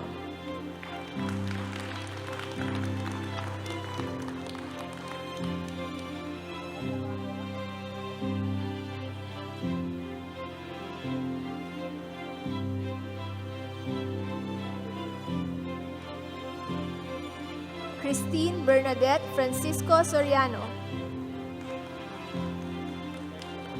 Anne Renee Torres Suarez.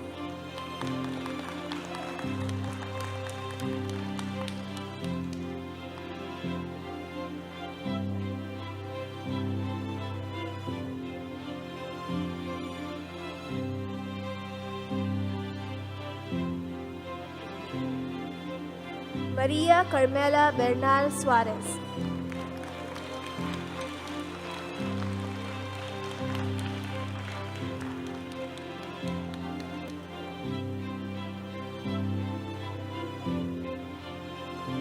Jesus Cristina Suasba Suerte Felipe.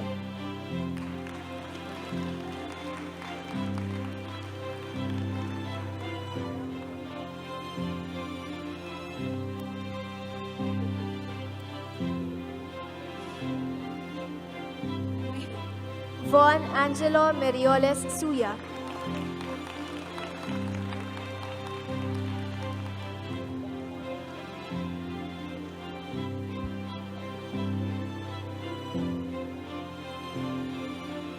Maria Samira Castillo Tacandong.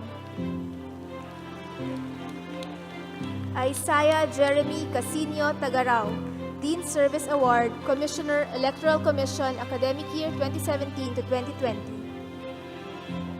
Micah Amethyst Montano Tagibaw. Marnel Louis Sid Tamayo. Rebecca Gloria Cordero Tan, Dean Service Award, Public Relations Officer, Law Student Government, Academic Year 2020 to 2021.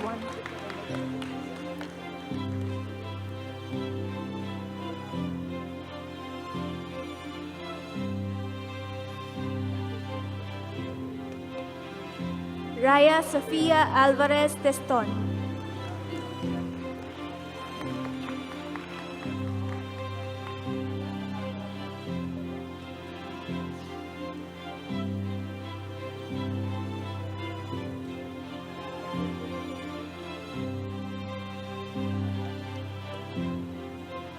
Leslie Diane Dumasapal Torres. Commendations, Philip C. Jessup International Law Moot Court Competition, Assistant Coach to National Champions 2021, National Champion Best Respondent Memorial and Team Captain 2020, National Champion 2018, After Jessup International Law Moot Court Competition, International Champion 2020, International Law Moot Court Competition, Asia Cup, Asian Champion and Best Applicant Oralist 2019. Jevelyn Corsiga Trillies. Irene Carmela Pasis Trinidad. Lauren Bea Ikatlo Tulalian.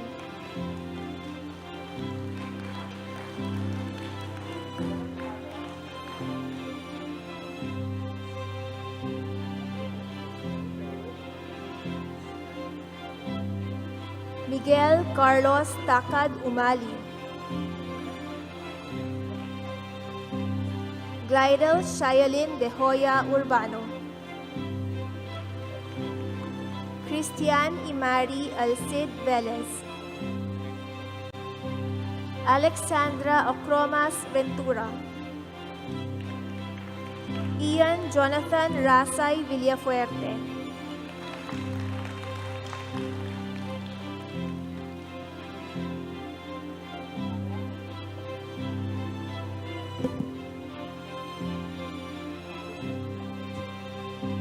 Rogerson Villanueva Villanca, John Paul Pasion Villanueva, Don Clark Farrell Corleto Olieras Vinluan III,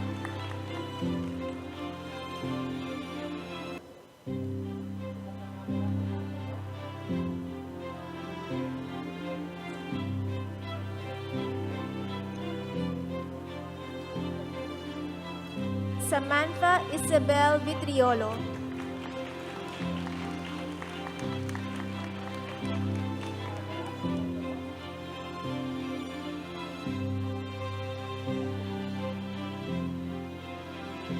Samantha Nicole Martinez Warren,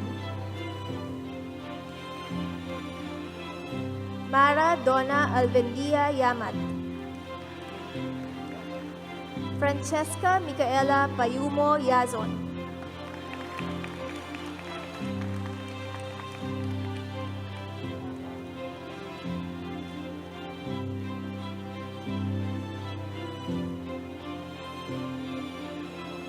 John Colin Estrada Yokinko,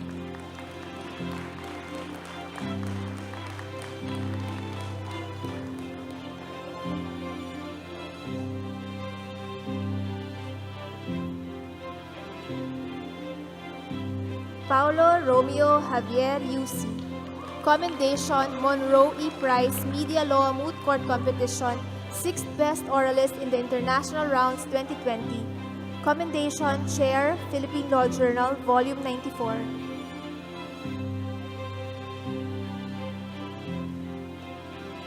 John Michael Decena Zaldivar.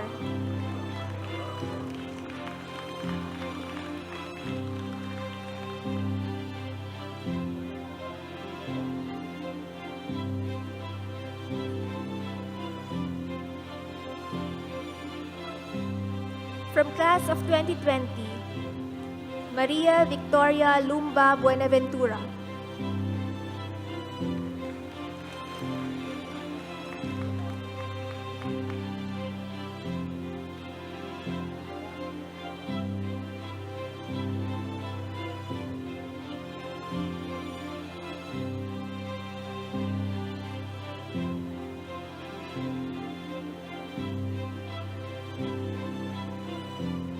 Constantine Tereso Acebuche Doncila.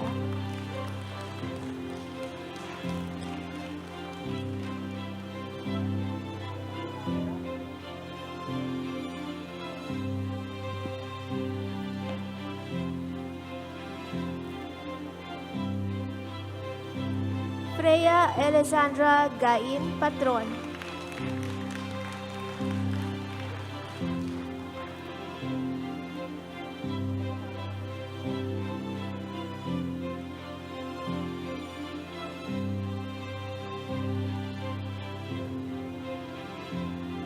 Julie Ann Rosette Maluya CB. Commendation, Editor, Philippine Law Journal, Volume 92.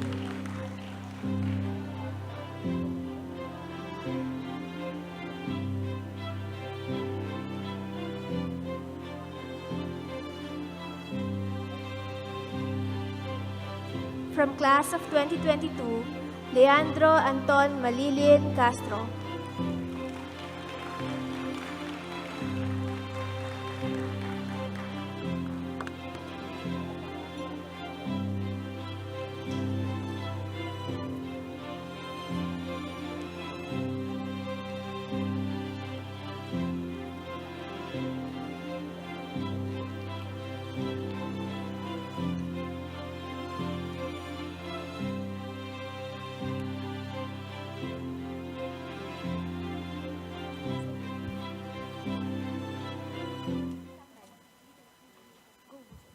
Maraming salamat, Dean Edgardo Carlo Vistan II, Associate Dean Solomon F. Lumba, and College Secretary Michelle San Buenaventura D.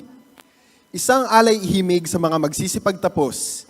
Ibinabalik mula sa Kolehiyo ng Musika sina Ricardo Juanito Baliedos at Joseph Emmanuel V. Hernandez, kasama si Marjorie Peleño ng Kolehiyo ng Arte at Literatura.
Minsan ang minahal ay ako. Musika ni Ryan Cayabyab, pambansang alagad ng sining para sa musika at isinulat ni Jose Javier Reyes. Mga kaibigan Ricardo Juanito Balyedos, Joseph Emmanuel V. Hernandez at Marjorie Peleño.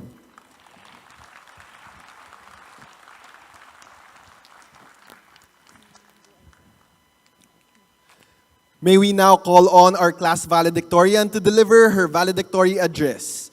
Guests, Attorney Danica May Melu Godornes.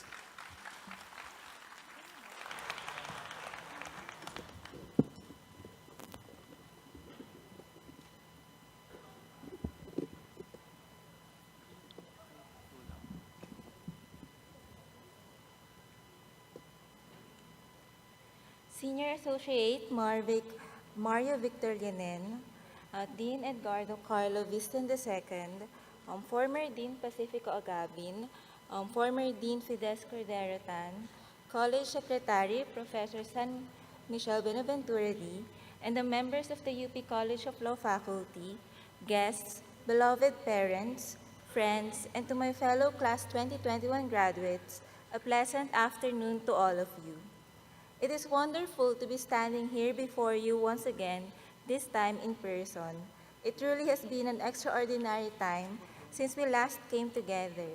After having a virtual commencement and hybrid ceremony, we are finally back in the university, celebrating our law school journey in a way befitting this meaningful occasion. It was also around this time last year that I was asked to prepare and deliver my valedictory address, however, via a video recording. Since then, a lot has changed in our lives, either individually or collectively. We became full-fledged lawyers after passing the best bar exam ever, and after months of rigorous and anxiety-filled bar exam preparation, we entered the so-called real world, experiencing the colorful legal profession in its raw form. We've witnessed firsthand historical events that will forever change our country, the astonishing elections, the rampant historical revisionism, and the unprecedented economic crisis. Who would have thought that we'll be given this opportunity to commemorate once again the singular rite of passage that is graduating from the UP College of Law? Then again, despite the ever-present yet ever-changing reality, our mandate as graduates of the most prestigious law school in the country remains, that is to be great lawyers. What then is a great lawyer? Like you, my fellow graduates, I am too young and too inexperienced to articulate an answer to that. But allow me to borrow the words of Justice Holmes, whose dictum welcomed us whenever we entered the hallowed grounds of Malcolm Hall. He said that a great law school kindles in many hearts an inextinguishable fire. And so perhaps to be a great lawyer is to have our hearts set in unquenchable fire, becoming an eternal torch for law, justice, and the truth. Today, however, we are facing challenging times. Despite best efforts, our system of law has been deteriorating at an accelerated pace. Elected officials have become more emboldened in their attempts to bastardize our laws through acts that have little or no constitutional or moral basis. Falsehoods from the same political leaders in social media and even in our own legal profession inundate us.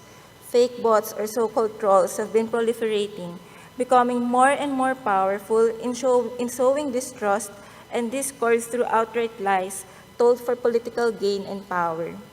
The people has now become so disillusioned, losing faith in the very system that swore to protect them, rightfully perceiving it as always in delay, and serving only the interests of those in the seats of power. The results, as we are seeing, are polarizing factions, each desperately clutching to their need to claim and manipulate the laws and the truth at whatever cost.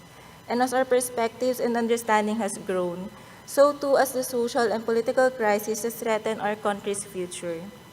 This speaks directly to us, not only as lawyers, but more as the scholars ng bayan, before it speaks to anybody else.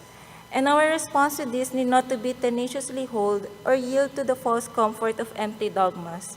For we must keep in mind that the rule of law remains to be the ultimate, if not the only answer, to these inclinations to injustice, lawlessness, revisionism, and disorder. And thus, we are also bestowed with the task of ensuring that our society has a common understanding of what the law is or what the law ought to be. For only then can the rule of law endure in the wake of this postmodern destruction of justice and truth. For how can the rule of law prevail if we can no longer trust the very system to do what is just and what is true? When the institutions of the legal system become itself the agent of misinformation and injustice, rather than the protectors of the citizens' rights and liberty, the very fabric of our society will be torn apart. Here too, we can find inspiration in our training in the college. We as scholars ng bayan, and now abogados para sa bayan, must respond with hard work, integrity, and earnest resolve even in these most inauspicious circumstances. Let us not simply quote the rules we have painstakingly memorized. Rather, we must learn above all to breathe the right spirit and meaning of the law, calling on what we have learned from the university and on our natural gifts and talents, to persevere day by day with all of the struggle and difficulty that will entail, so as to ensure that the law will reaffirm and the Philippine society will recognize and accept that which is just and true, that which promotes life, liberty, and human dignity. We must be careful not to become sheer instruments of power and greed, for then we, the supposed guardians of law and justice, becomes ourselves suspect. Let us ground ourselves with some authentic moral order and foundation, keeping in mind that there are certain things that are always right and things that are always wrong. Only through this, I believe, that we can keep the fire burning in our hearts and become great lawyers. And so, my fellow graduates, let us commemorate this day with the serious reflection it deserves. Let us ponder about our relationship to the rule of law, to justice, and the truth. And to truly mark this memorable day, let us endeavor to sanctify it with a solemn vow to continue our pursuit of becoming great lawyers.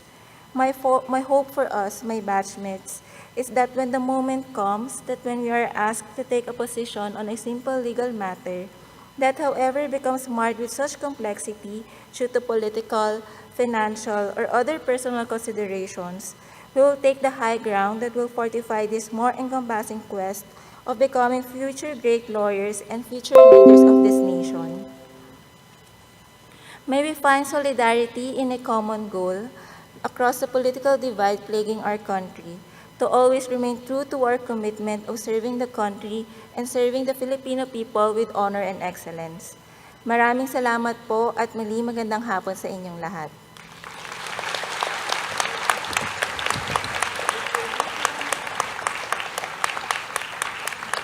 Thank you, Attorney Godornes. The theme for this recognition rites ceremony celebrates the end of a journey, unique and personal to every member of the graduating class of 2021, symbolizing new beginnings and victories after traversing through unchartered territory and overcoming the demands of law school. Like explorers and adventurers, they scaled mountains and chartered their course to reach their goals. As we prepare to send off the graduates onto the next leg of their journey into the legal profession, we would like to call upon Professor Solomon Lumba, Associate Dean of the UP College of Law, to deliver the closing remarks.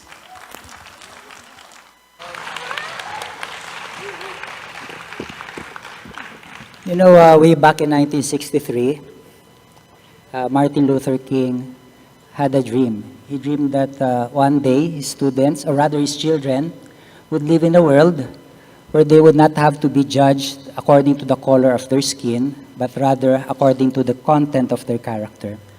Now, just like Martin Luther King, we too, the members of the legal profession, we also have a dream. We dream of building a world beyond law. Now, this world is different from a world without law or a world above law.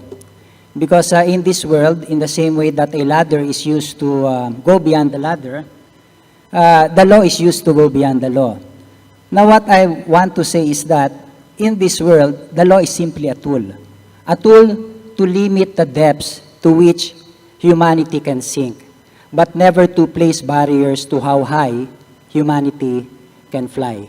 Because we understand that that is the only way by which this house, which we call planet Earth, can become a home. For as the saying goes, while a house is made of brick and stone, a home is made of love alone.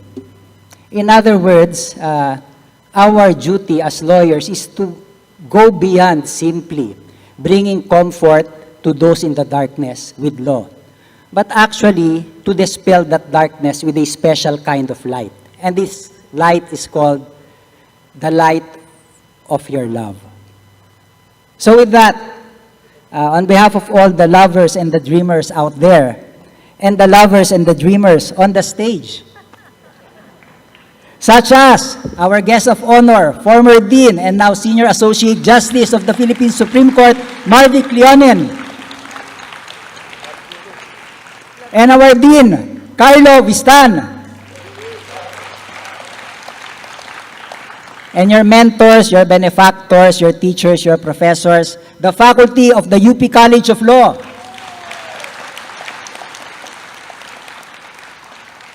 and our hardworking staff here and there and everywhere. On behalf of all of us, to you, your parents, your relatives, your friends, congratulations! Magandang buhay sa inyong lahat. Maraming salamat po. Thank you, Associate Dean Lumba. Isang handog sa mga magsisipagtapos. Mga kaibigan, ibinabalik sina Ricardo Juanito Balyedos, Joseph Emmanuel V. Hernandez, Terence Tolentino at Marjorie Peleño.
order to your families, loved ones, and professors who supported you on your way to becoming lawyers.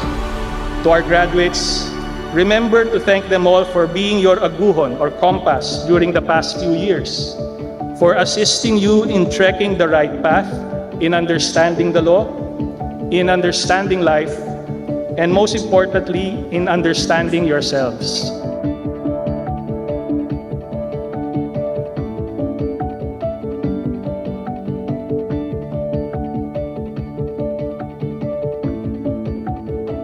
Never in the history of our country did any set of bar applicants face what you did. None of us had to summon the patience and resilience that you did. That made you different. That distinguished you. Passing the bar exam, the first ever digitalized, the first ever localized, the first ever in a pandemic, after a natural calamity, and with the uncertainty caused by all of that, distinguishes all of you. Courage to do the right thing is more infectious than the most virulent virus. Courage to do the right thing reiterates and defines what truly will make us human.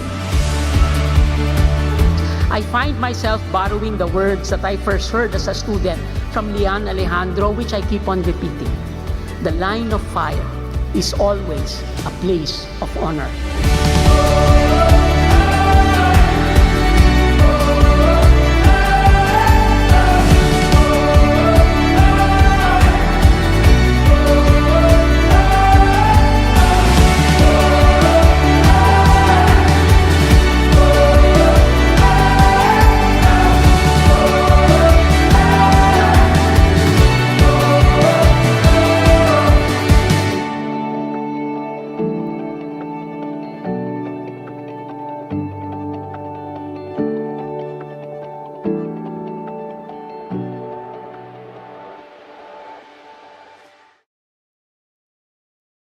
Tapos ang ating programa. Pero bago natin awitin ang UP naming mahal, nais po nating kilalanin ang mga nagsiguradong maisasagawa ang programa ngayong hapon. Totoong it takes a village sa pagsasaayos ng hindi lamang isa, hindi dalawa, pero 3 recognition rights para sa mga nagsipagtapos sa taong 2020, 2021 at 2022. Sila ang mga unsung heroes ng ating kolehiyo. Kaya palakpakan natin at pasalamatan ang mga kawani ng UP College of Law at UP Law Center. Mula sa tanggapan ng dekano, Eleanor Estrada, Julieta Balucos, Joanna Morales, Crisaline Palabay, Jazelle Joy Dizon, Lizelle Villamor, Manuel Bohol, Isabel Walhati, Roselyn Katrina De Lumen, at Crystal May Cañeta. Mula naman sa tanggapan ng kalihim ng kolehiyo, Norma Franco, Fame De La Torre, Cheran Lumalang, Marjorie Lomboy, Zara Asas, Benjamin Sanchez, Gladys Napiñas, Carlo Hapa at Nadine Abi Maximo.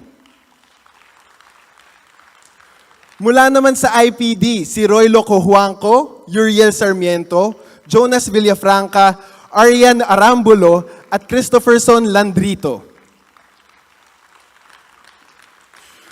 Mula naman sa Communications Group, Martin Angelo L. Esguera, Jennifer Santa Ana Pajarillo, Roycel Malgapo Banaag, Leomar Lucero Bides, Felix Bernard Gonzalez, Christian Jeff C. Agustin, Shekinah Grace S. Pensica, Martin Joseph L. Vidanes, Veronica Rain W. Setias, Isabella Angeline S. Blanco at Ray Christian M. Gintibano. Pasasalamat rin kila Evelyn Lilang at Ernie Del Rosario. Mula naman sa Property Office, Marlene Vargas, Alona Rago, Jimwell Pimentel, James Pablo, Jonathan Obra, Judy Eso, Jazel Malyari at Maria Celia Loreno. At sa Maintenance Office, sa pamumuno ni Jose Cayan, Ronald Lope, Kent Balolong, Mark Abendaño, Lawrence King Failano, Elmer Haas, Noriel Laksamana, Randy Demihilio, Jesus Versede, Alan Malyari, Rodolfo Sino Cruz Jr., Ramil De Leon, Jim Marie Gabrielio, Nemesio Damot Jr., Frankie Santillan, Jerry Kaungka, Melvin Gaka, Ruel Lazarte, Rodel Hierro, Ariel Parcon, Darwin Balucos, Melanie Nuya, Joselito Nepomuceno, Ronnie Felonia, Neresa Muldes, Rene Rex Encarnacion, Nelly Erlano, Paul John Rabe, Renato Tarinay, Josebella Lierma, Roderick Mena, Froilan Hanaban, Andy Von Silarde, Virgilio Rodriguez at Roniel Gonzalez. Sa pamunuan ng UP Theater Complex, UP Diliman Campus Maintenance Office, UP Diliman Public Safety and Security Office, UP Office of the President, UP Office of the Secretary of the University, UP Diliman Office of the Chancellor, at UP Diliman Office of the University Registrar, sa Department of Military Science and Tactics, kasama ang UP Rayadillo at UP Corps of Sponsors. Siyempre sa ating mga performers sa nakaraang 3 Recognition Rights Program, ang UP Law Charivari, Marjorie Peleño, Terence Tolentino, JP Valadon, TP Dos Santos, Porcuna, at sa Jenny and Jeff Guitar Duo. Pasasalamat din kay Bay Zamora at ang inyong lingkod bilang tagapagpadaloy ng programa. Maraming salamat din kina Anjanet Joyce Permejo, Maria Veronica Yapit, Joseph Aldous Dwayne Nabong, Nadine Abi Maximo at Elma Marie Anteg bilang mga tagapamahala ng entablado. At kay Juan Ismael C. Mendoza, ang pangkalahatang tagapamahala at direktor ng mga programa.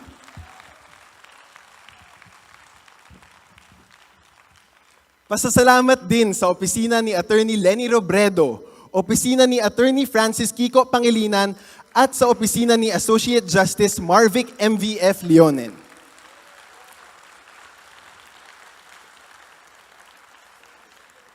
Pasasalamat din sa kaguruan ng Kolehiyo ng Batas, kasama sila Dean Edgardo Carlo Elvistan II, Associate Dean Solomon F. Lumba, College Secretary Michelle San Buenaventura D. at Professor Andre Palacios, ang Executive Director ng LLM Program.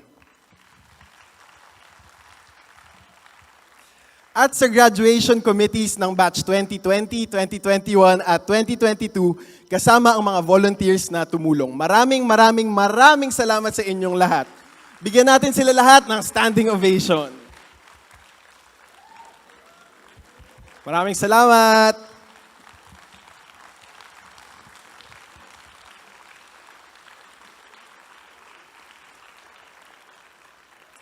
At dahil nakatayo na rin kayo, isisegue ko na siya sa UP naming mahal. Sa inyong pagtatapos, huwag niyo sanang limutin ang mga aral na inyong gagamitin upang tahakin at pagtagumpayan ang mga hamon na naghihintay sa labas ng universidad. Sa 4 o higit pang taon na inyong inilagi, tangan ninyo ang tungkulin bilang mga ganap na tagapagtanggol ng bayan na paglingkuran ang sambayanan ng buong dangal at husay. Mabuhay ang pag-asa ng bayan!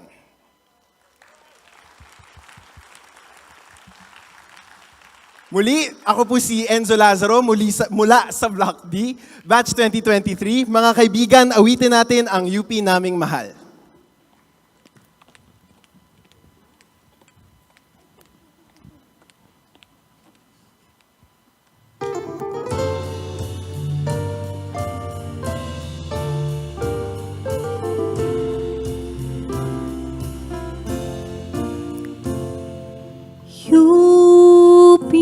Naming mahal, pamantas ang hirap.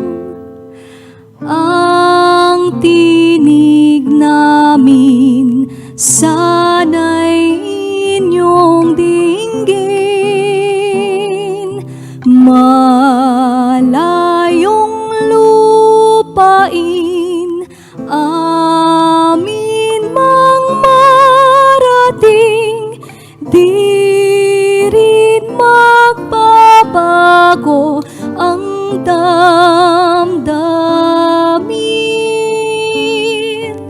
Di rin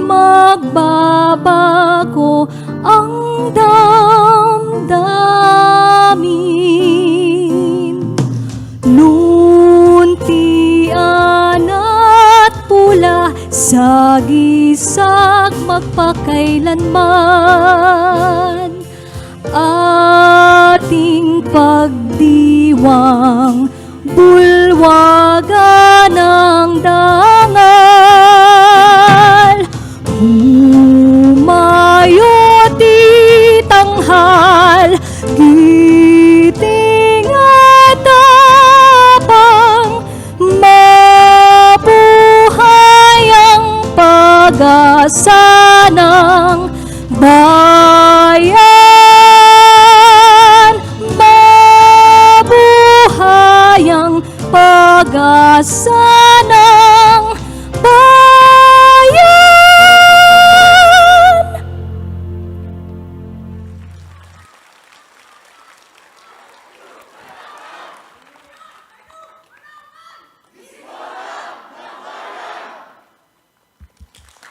Please remain standing for the exit of colors.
Padayon mga eskolar at abogado ng bayan. Mabuhay ang mga bagong tagapagtanggol ng bayan. Isang mapagpalayang gabi sa ating lahat.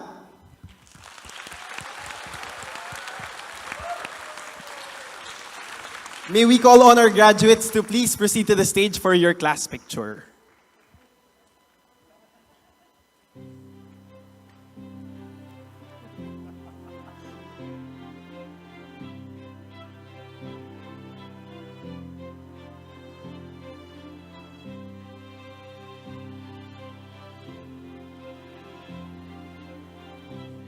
Please be informed that there will also be a social gathering or munting salo-salo sa Malcolm Hall right after this event.